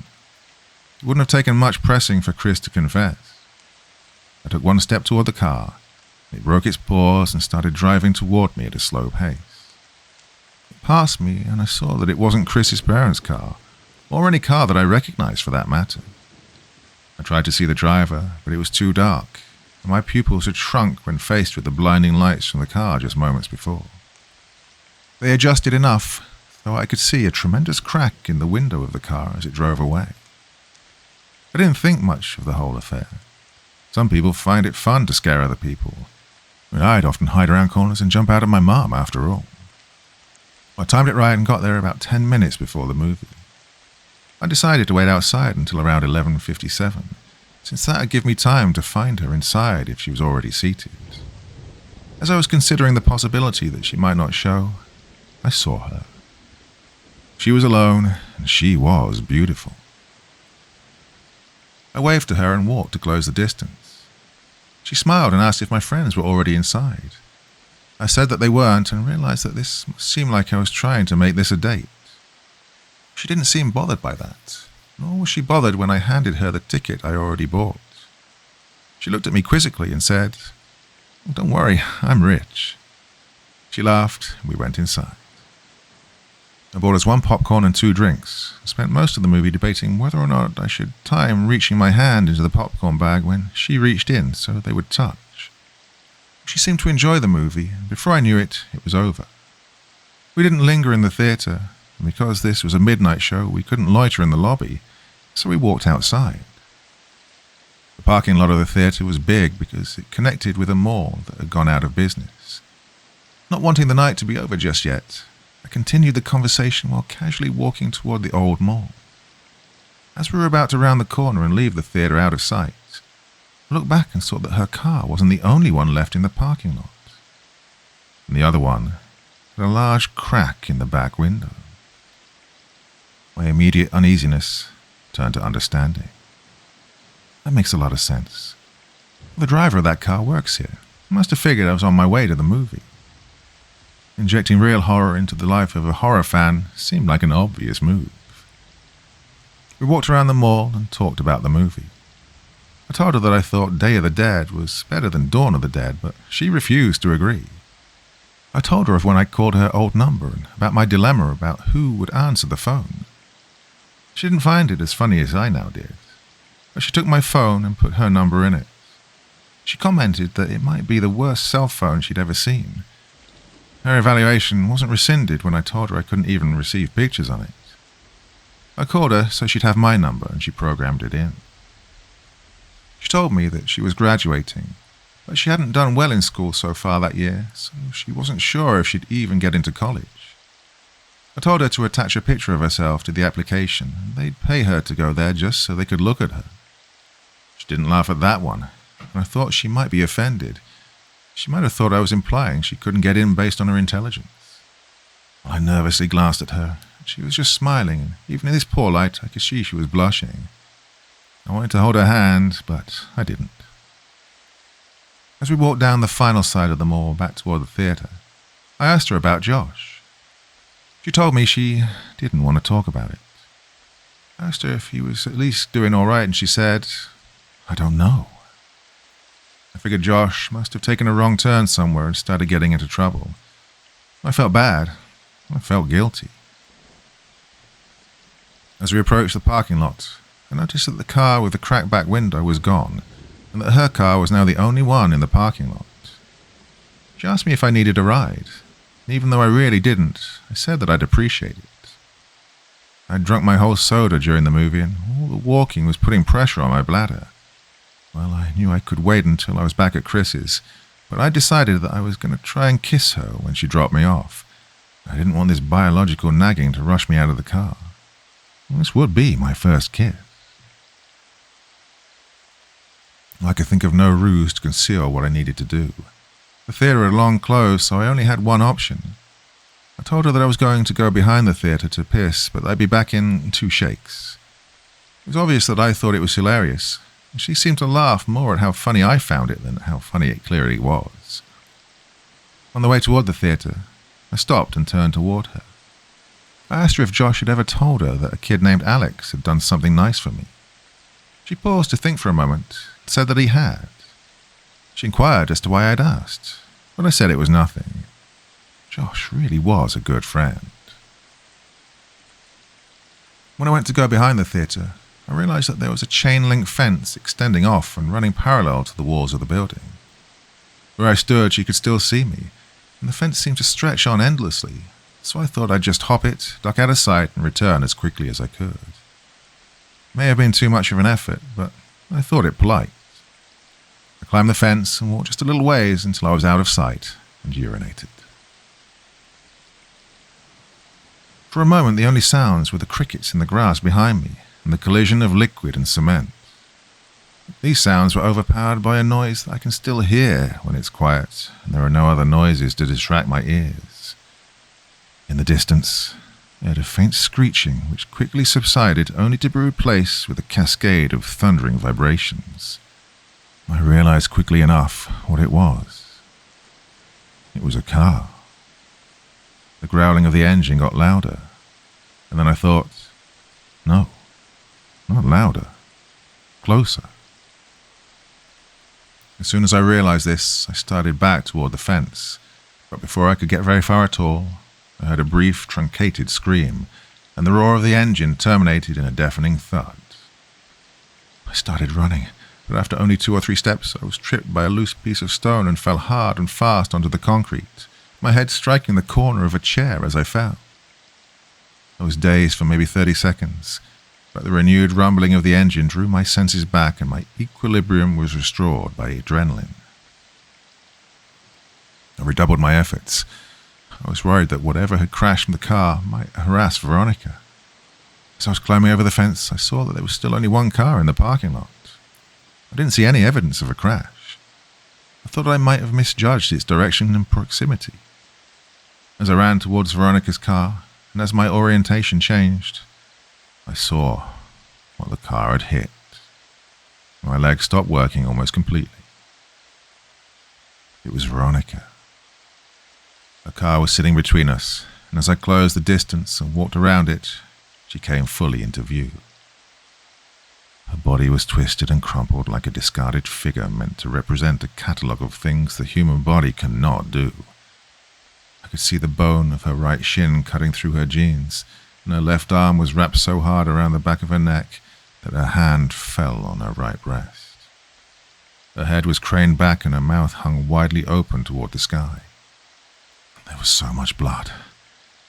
As I looked at her, I actually found it hard to discern whether she was laying on her back or on her stomach. This optical illusion made me feel sick. When you're confronted with something in the world that simply doesn't belong, your mind tries to convince itself that it's dreaming. And to that end, it provides you with that distinct sense of all things moving slowly as if through sap. In that moment, I honestly felt like I would wake up any minute. But I didn't wake up. I fumbled with my phone to call for help, but I had no signal. I could see Veronica's phone sticking out of what I thought was her front right pocket. Well, I had no choice. Trembling, I reached for her phone. As I slid it out, she moved and gasped for air so violently that it seemed as she were trying to breathe in the whole world. This startled me so much that I staggered back and fell onto the asphalt with her phone in my hand. She was trying to adjust her body to get it into its natural position, but with every spasm and jerk, I could hear the cracking and grinding of her bones. Without thinking, I scrambled over to her and put my face over hers and said, "Veronica, don't move. Don't move, okay? Just stay still. Don't move. Veronica, please just don't move." I kept saying it, but the words started to fall apart as tears came streaming down my face. I opened her phone. It still worked. It was still on the screen where she'd saved my number, and when I saw that, I felt my heart break a little. I called 911 and waited with her, telling her that she'd be okay, feeling guilty for lying to her every time I said it. When the sound of sirens tore through the air, she seemed to become more alert. She remained conscious since I'd found her, but now more of the light was coming back into her eyes. Her brain was still protecting her from pain, though it looked as if it was finally allowing her to become aware that something was terribly wrong with her. Her eyes rolled over to mine and her lips moved. She was struggling, but I heard her. "A picture. My picture. He took it." I didn't understand what she meant, so I said the only thing I could. "I'm so sorry, Veronica." I rode with her in the ambulance, where she finally lost consciousness. I waited in the room that they'd reserved for her. I still had her phone, so I put it with her purse, and I called my mum from the hospital phone. It was about 4 a.m. Told her that I was fine, but that Veronica was not. She cursed at me and said she'd be right there, but I told her I wasn't leaving until Veronica was out of surgery. She said she'd come anyway. Well, my mum and I didn't speak that much. I told her I was sorry for lying. She said that we'd talk about it later. I think that if we just talked more in that room, if I just told her about boxes or the night with the raft, if she just told me more of what she knew, I think that things would have changed. But we sat there in silence. She told me that she loved me, and I could call her whenever I wanted her to come get me.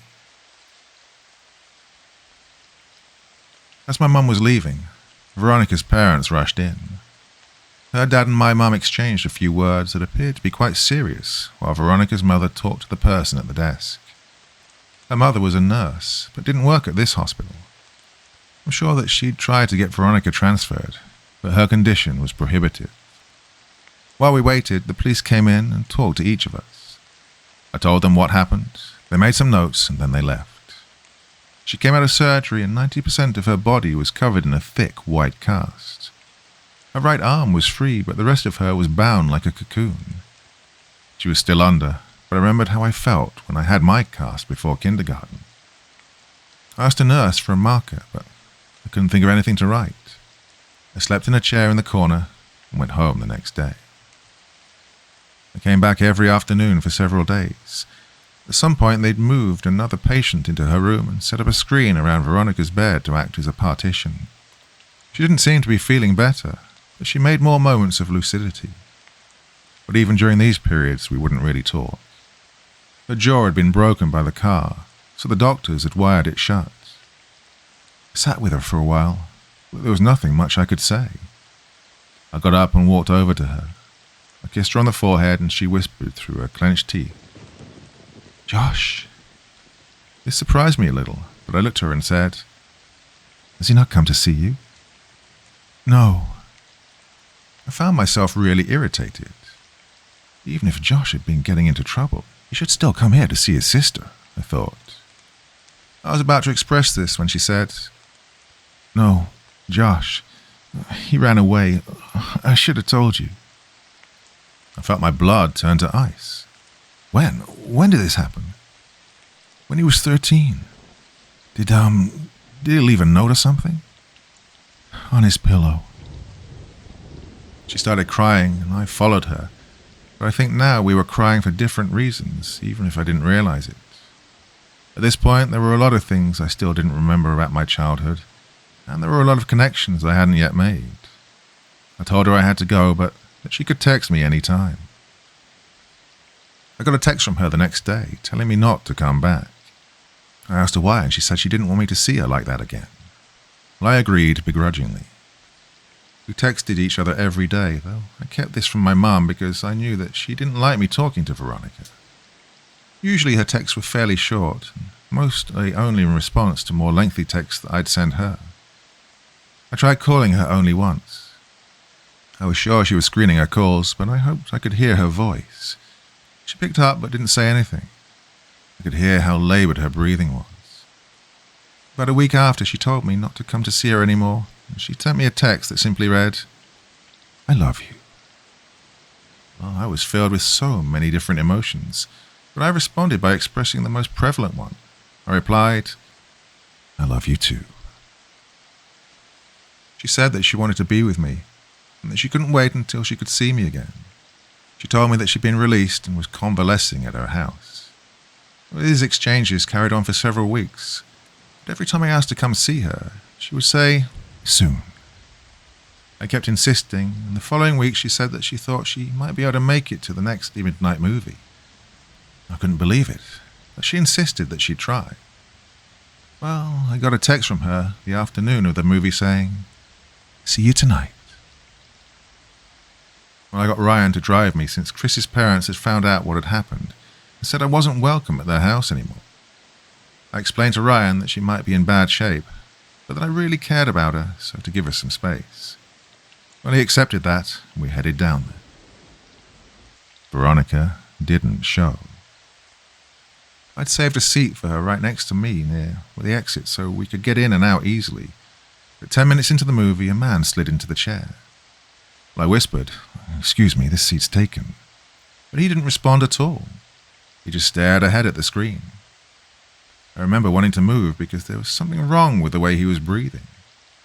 I forfeited because I realized that she wasn't coming.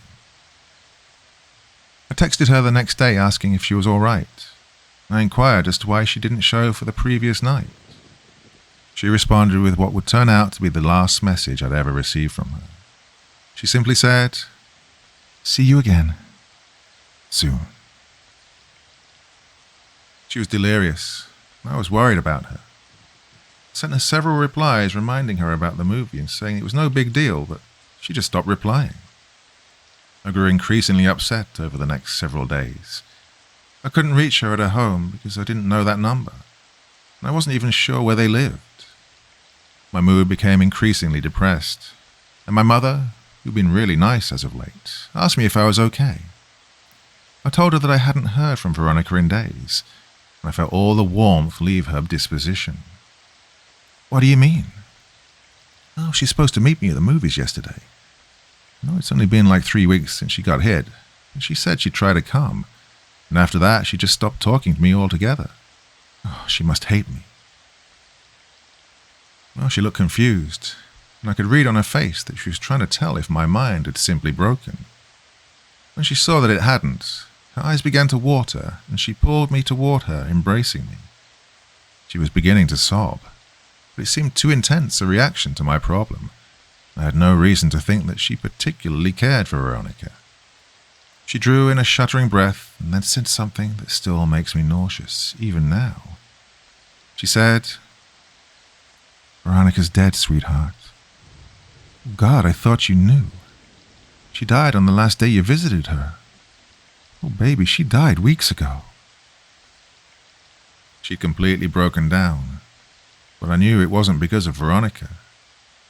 I broke the embrace and staggered backwards. My mind was swimming. This wasn't possible. I'd just exchanged messages with her yesterday. I could only think to ask one question. It's probably the most trivial I could ask. Then why was her phone still on? She continued sobbing, and she didn't answer. I exploded. Why did it take them so long to shut off her goddamn phone? Her crying broke enough to mutter, "The pictures." I had come to find out her parents thought that her phone had been lost in the accident, despite the fact that I'd put it in her purse the night she was brought to the hospital.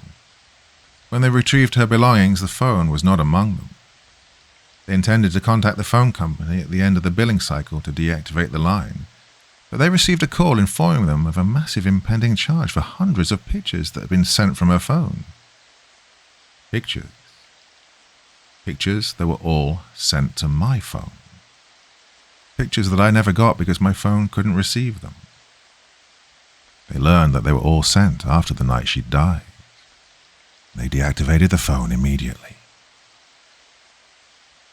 I tried not to think about the contents of those pictures, but I remember wondering for some reason whether I would have been in any of them. My mouth went dry and I felt the painful sting of despair as I thought of the last message I received from her phone. "See you again. Soon."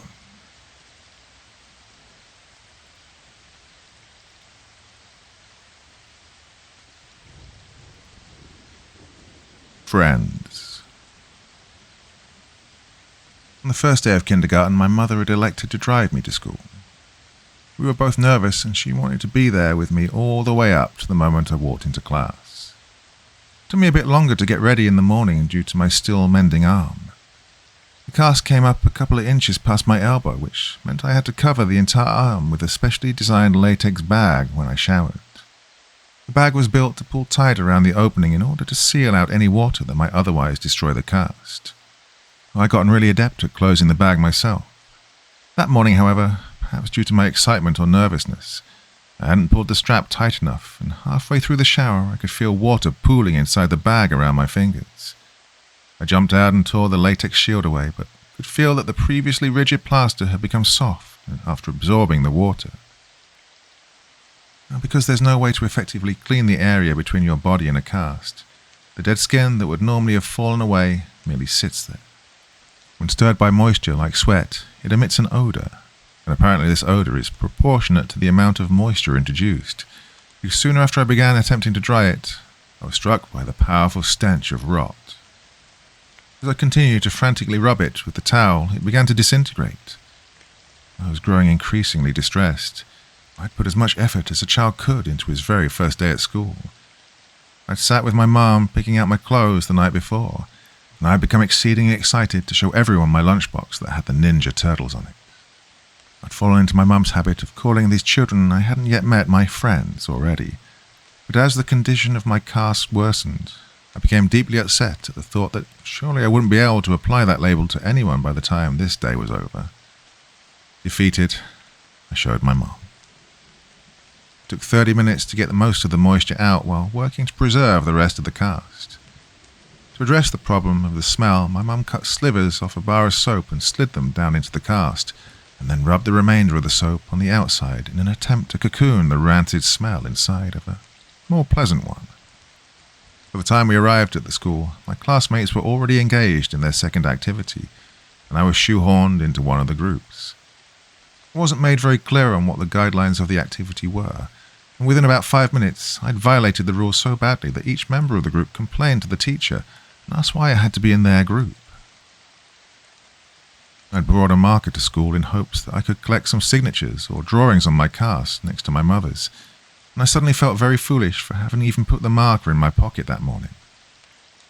Kindergartners had the lunchroom to themselves at my elementary school, but some of the tables were off limits, so I didn't have to sit alone. I was self-consciously picking at the fraying ends of my cast when a kid sat across from me. "I like your lunchbox," he said. I could tell he was making fun of me, and I grew really angry. In my mind, that lunchbox was the last good thing about my day. I didn't look up from my arm, and I felt a burning in my eyes from the tears that I was holding back. I looked up to tell the kid to leave me alone, but before I could get the words out, I saw something that made me pause. He had the exact same lunchbox. I laughed. "I like your lunchbox too. I think Michelangelo's the coolest," he said while miming nunchuck moves. I was in the middle of rebutting by saying that Raphael was my favorite when he knocked his open carton of milk off the table and onto his lap. I tried very hard to stifle my laughter since I didn't know him at all, but the struggling look on my face must have struck him as funny because he started laughing first. Suddenly, I didn't feel so bad about my cast. I thought that this person would hardly notice now anyway. Just then, I thought I'd try my luck. "Hey, you want to sign my cast?" As I pulled out the marker, he asked how I broke it. I told him that I fell out of the tallest tree in my neighborhood, and he seemed impressed. I watched him laboriously draw his name, and when he was done, I asked him what he'd said. He told me, Josh. Josh and I had lunch together every day, and whenever we could, we partnered up for projects. I helped him with his handwriting, and he took the blame when I wrote fart on the wall in permanent marker. I would come to know other kids, but I think I knew even then that Josh was my only real friend. Now, moving a friendship outside of school when you're 5 years old is actually more difficult than most remember. The day we launched our balloons, we'd had such a good time that I asked Josh if he wanted to come to my house the next day to play. He said he did, and that he'd bring some of his toys. I said we could go also exploring and maybe swim in the lake. When I got home, I asked my mum, and she said it would be fine. My enthusiasm was boundless until I realized that I had no way of contacting Josh to tell him. I spent the whole weekend worrying that our friendship would be dissolved by Monday. When I saw him after the weekend, I was relieved to find that he'd run into the same obstacle and thought it was funny. Later that week, we both remembered to write down our phone numbers at home and then exchange them at school. My mum spoke with Josh's dad, and it was decided that my mum would pick up Josh and myself from school that Friday. We alternated this basic structure nearly every weekend. The fact we lived so close made things much easier on our parents, who seemed to work constantly. When my mum and I moved across the city at the end of first grade, I was sure that our friendship had seen its last day. As we drove away from the house I'd lived in my whole life, I felt a sadness that I knew wasn't just about a house. I was saying goodbye to my friend forever.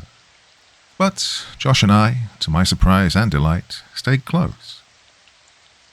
Despite the fact that we spent the majority of our time apart and only saw one another on weekends, we remained remarkably similar as we grew. Our personalities coalesced, our senses of humour complemented each other's, and we would often find that we'd start to like new things independently.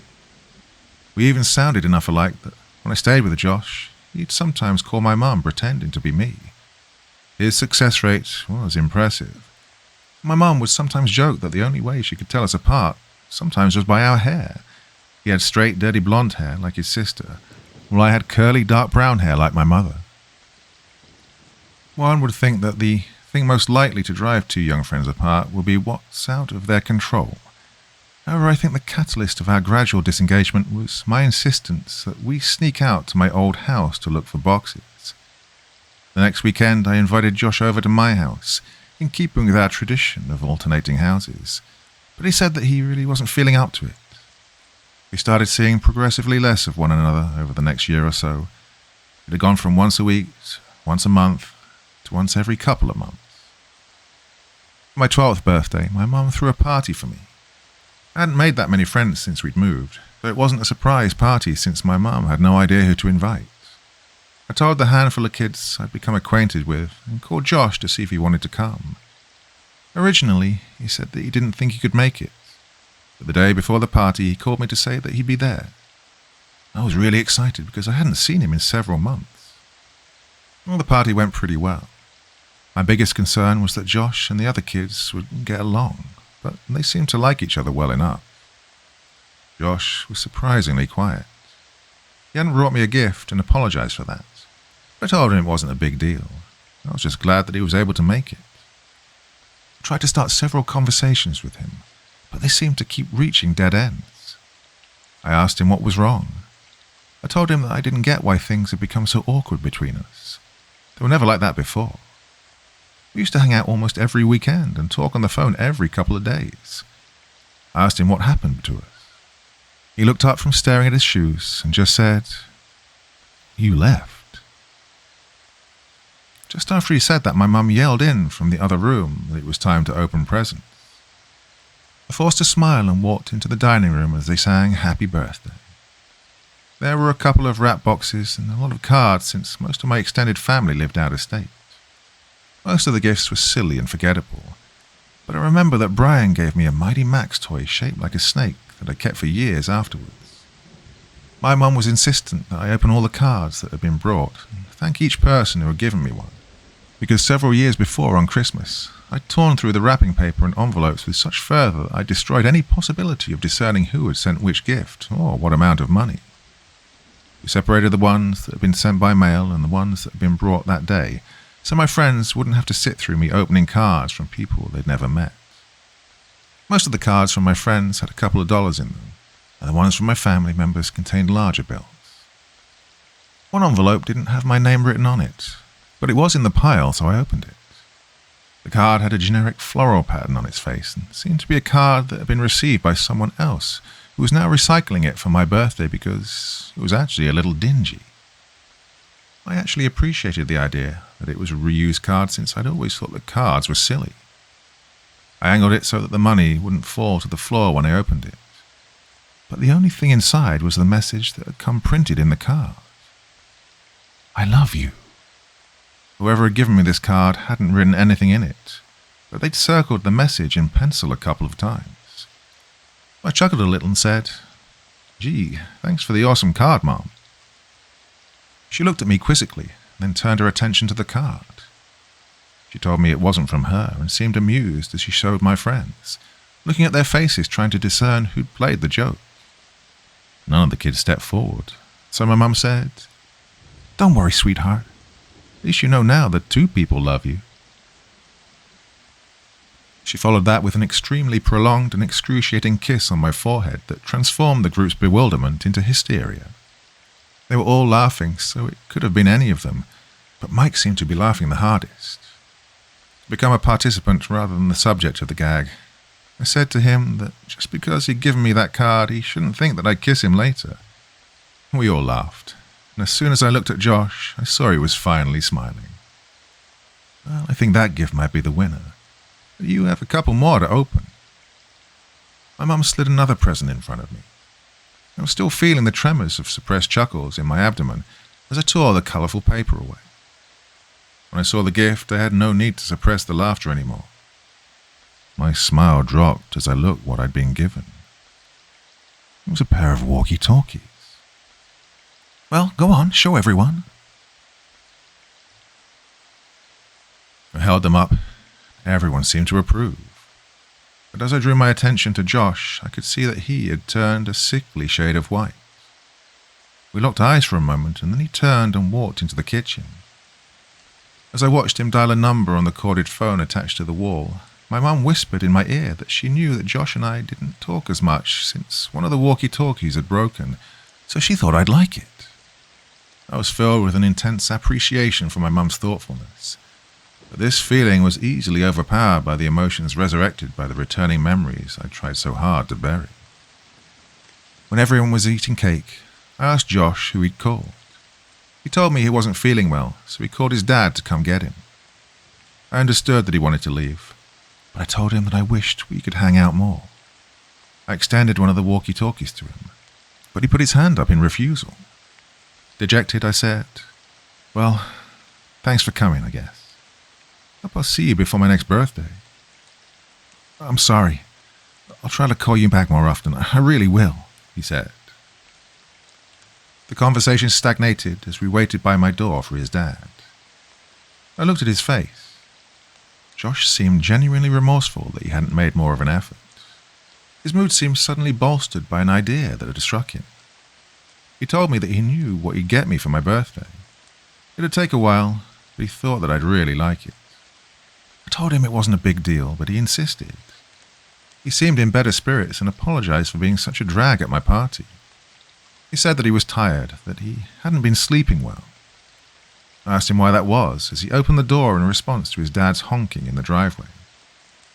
He turned back toward me and waved goodbye as he answered my question. Well, I think I've been sleepwalking. That was the last time I saw my friend. A couple of months later, he was gone.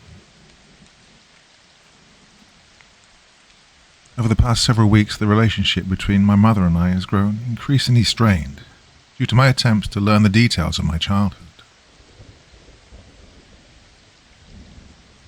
It's often the case that one cannot know the breaking point of a thing until that thing fractures. And after the last conversation with my mother, I imagined that we'll spend the rest of our lives attempting to repair what had taken a lifetime to build. She'd put so much energy into keeping me safe, both physically and psychologically, but I think that the walls meant to insulate me from harm were also protecting her emotional stability. As the truth came pouring out the last time we spoke, I could hear a trembling in her voice that I think was a reverberation of the collapse of her world. I don't imagine my mother and I will talk very much anymore, and while there are still some things I don't understand, I think I know enough. After Josh disappeared, his parents had done all that they could to find him. From the very first day, the police had suggested that they contact all of Josh's friends' parents to see if he was with them. Well, they did this, of course, but no one had seen him or had any idea of where he might be. The police had been unable to turn over any new information about Josh's whereabouts, despite the fact that they'd received several anonymous phone calls from a woman urging them to compare this case with the stalking case that had been opened 6 years before. If Josh's mother's grip on the world loosened when her son vanished, it broke when Veronica died. She'd seen many people die at the hospital, but there's no amount of desensitization that can fortify a person against the death of their own child. She'd visit Veronica twice a day since she was recuperating at a different hospital, once before her shift and once afterward. On the day Veronica died, her mother was late leaving work. By the time she arrived at her daughter's hospital, Veronica had already passed. This was too much for her, and over the next couple of weeks she became increasingly more unstable. She would often wander outside yelling for both Josh and Veronica to come home, and there were several times her husband found her wandering around my old neighborhood in the middle of the night, half-clothed and frantically searching for her son and daughter. Due to his wife's mental deterioration, Josh's dad could no longer travel for work and began taking construction jobs that were less well-paying, so he could be closer to home. When they began expanding my old neighborhood more, about 3 months after Veronica died, Josh's dad applied for every position and was hired. He was qualified to lead the build sites, but he took a job as a laborer, helping to build frames and clean up the sites and whatever else needed doing. He even took odd jobs that would occasionally come up, mowing lawns, repairing fences, anything to keep from traveling. They began clearing the woods in the area next to the tributary to transform the land into inhabitable property. Josh's dad was tasked with the responsibility of leveling the recently deforested lot, and this job guaranteed him at least several weeks of work. On the third day, he arrived at a spot that he could not level. Each time he drove over it, it would remain lower than all the surrounding land. Frustrated, he got off the machine to survey the area. And he was tempted to simply pack more dirt into the depression, but he knew that would only be an aesthetic and temporary solution. He'd worked construction for years and knew that root systems from large trees that had been recently cut down would often decompose, leaving weaknesses in the soil that would manifest as weaknesses in the foundations above. He weighed his options and elected to dig a little with a shovel in case the problem was shallow enough to fix without needing a machine that would have to be brought from another site. And as my mother described where this was, I knew I'd been at that spot both before the soil was broken and before it had been filled in. I felt a tightening in my chest. He dug a small hole about 3 feet down until his shovel collided with something hard. He smashed his shovel against it repeatedly in an attempt to gauge the thickness of the root and the density of the network, when suddenly his shovel plunged through the resistance. Confused, he dug the hole wider. After about a half hour of excavating, he found himself standing on a brown, blanket-covered box, about 7 feet long and 4 feet wide. Our minds work to avoid dissonance. If we hold a belief strongly enough, our minds will forcefully reject conflicting evidence so that we can maintain the integrity of our understanding of the world. Up until the very next moment, despite what all sense would have indicated, despite the fact that some small but suffocated part of him understood what was supporting his weight, this man believed, he knew, his son was still alive. My mum received a call at 6 p.m. She knew who it was, but she couldn't understand what he was saying. But what she did comprehend made her leave immediately.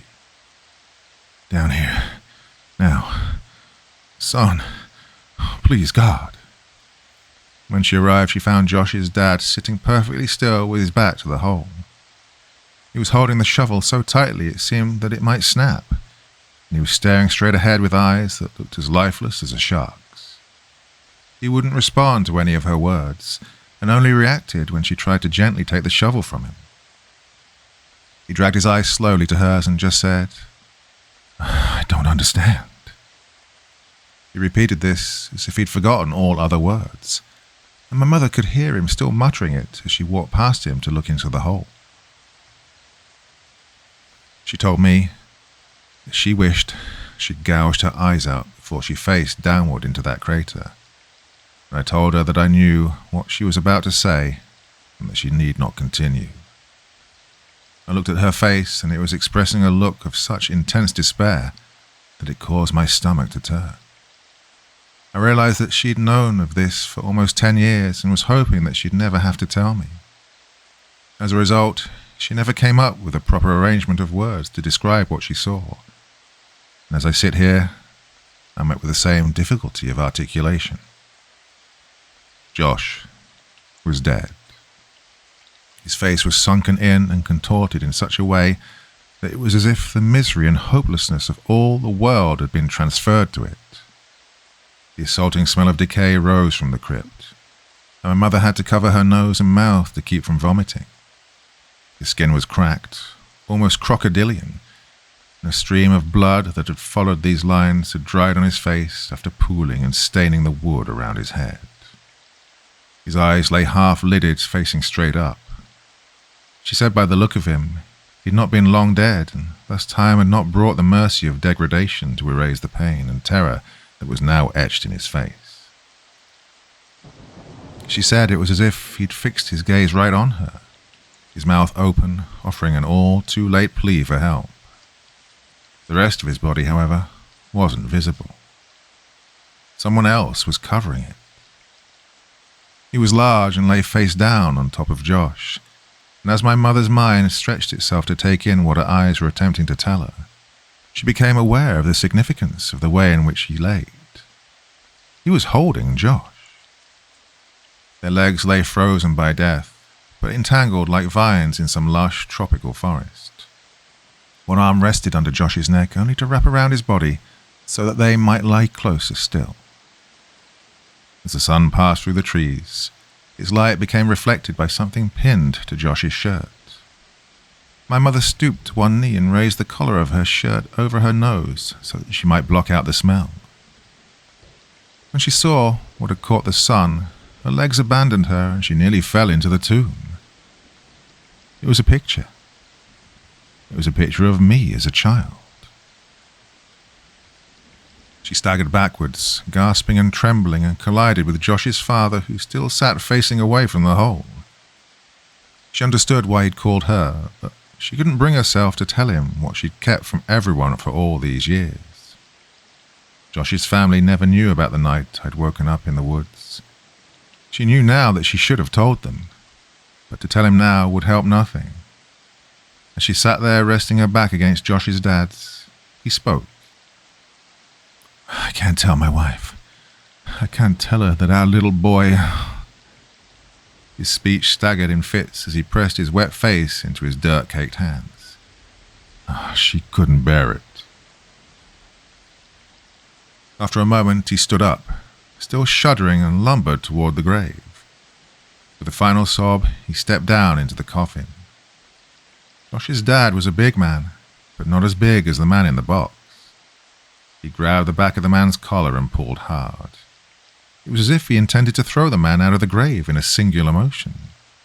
But the collar ripped and the body fell back down on top of his son. "You motherfucker." He grabbed the man by the shoulders and heaved him back until he was off of Josh and sat awkwardly but upright against the wall of the grave. He looked at the man and staggered back a step. "Oh, God.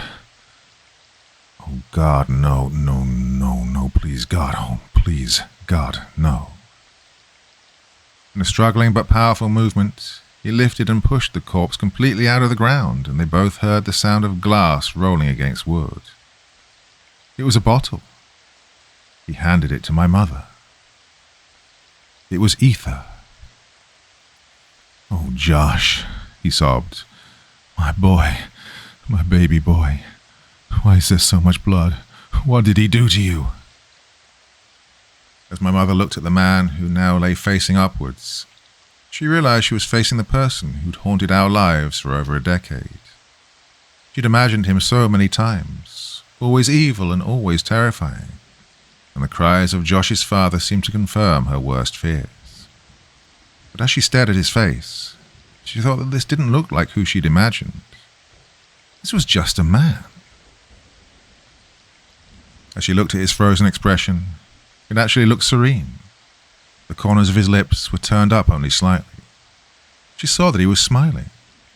Not the expected smile of a maniac from a film or horror story. Not the smile of a demon, or the smile of a friend. This was the smile of contentment and satisfaction. It was a smile of bliss. It was a smile of love. As she looked down from his face, she saw a tremendous wound on his neck from where the skin had been ripped out. She was at first relieved when she realized that the blood had not been Josh's. Perhaps he'd suffered less. But this comfort was short-lived as she realized just how wrong she was. She brought a hand up to her mouth and whispered, almost as if she was afraid to remind the world what had happened. They were alive. Josh must have bitten the man's neck in an attempt to get free, and although the man had died, Josh couldn't move him. I began crying when I thought of how long he might have laid there. She looked through the man's pockets for some kind of identification, but she found only a piece of paper. On it was a drawing of a man holding hands with a small boy, and next to the boy were initials. My initials. I'd like to think that she was remembering that part of the story inaccurately, but I'll never know for sure. As Josh's father carried his son out of the grave, my mum slid the piece of paper into her pocket. He kept muttering that his son's hair had been dyed. She saw that it had. It was now dark brown, and she noticed that he was dressed oddly. His clothes were far too small. After Josh's dad delicately laid his boy on the soft dirt, he began gently pressing his hands against his son's pants to feel his pockets, and he heard a crinkle. Carefully he retrieved a folded piece of paper from Josh's pocket. He looked at it but was vexed. Absently he handed it to my mother, but she didn't recognize it either. I asked her what it was. She told me it was a map, and I felt my heart shatter. He was finishing the map. That must have been his idea for my birthday present. I found myself strangely hoping that he hadn't been taken while expanding it, as if that would somehow matter now. She heard Josh's father grunt and looked to see him pushing the man's body back into the ground. As he walked back toward the machine that had found this spot for him, he put his hand on a canister of gasoline and paused with his back toward my mother. You should go. I'm so sorry. It's not your fault. I did this.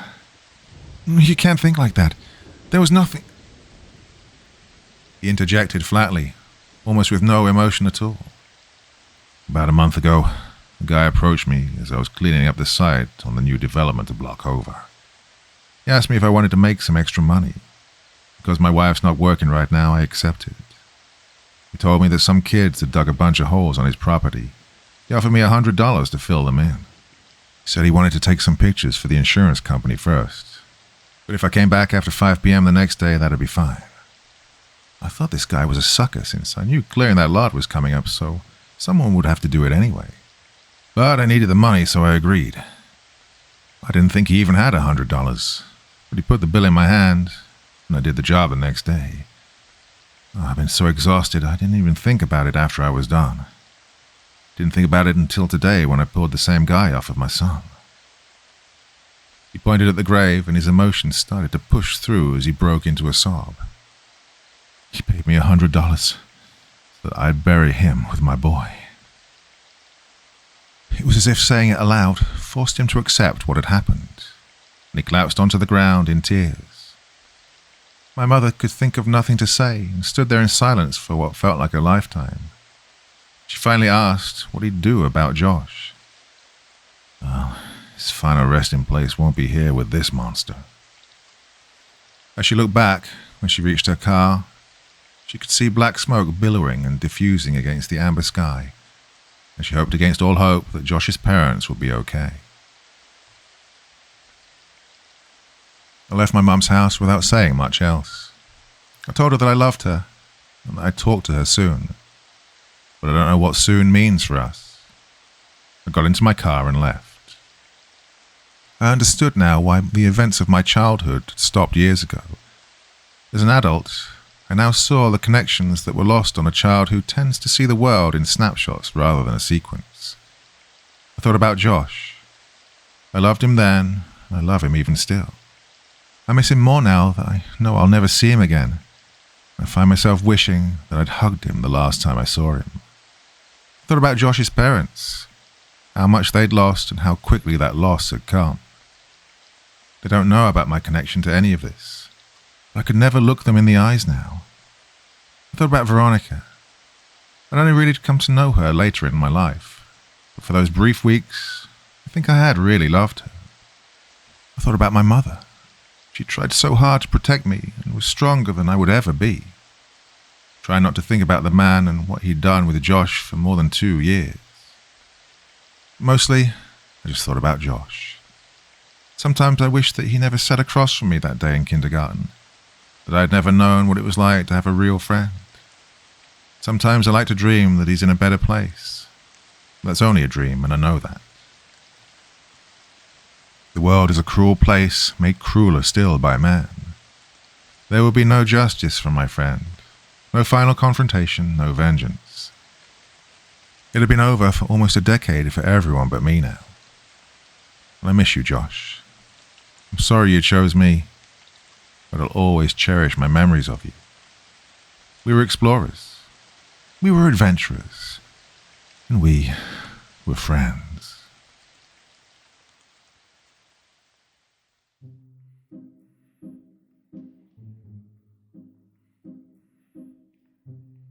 Well, my dear friends, that is one of the all-time classics of all time, and I can't believe it's taken me this long to read it, but glad I've finally done it. What an emotional roller coaster that was. Thoughts, feelings, anything else you want to share in the comments below the video, and as ever, I'll do my best to join in the conversation. Well, I'm fried, did all that recording in one day. Yes, I am not an AI voice, you weirdos. Why on earth would you think that? Can you not tell the difference? Yep, been having a few comments recently about, oh, this is an AI voice channel. Shut up. No, it isn't. I do this, and it's damn hard work, and I hope you appreciate it. Anyway, rant over. That is enough for today. Be back again very soon. Till the next time, my dear friends, very, very sweet dreams, and bye-bye.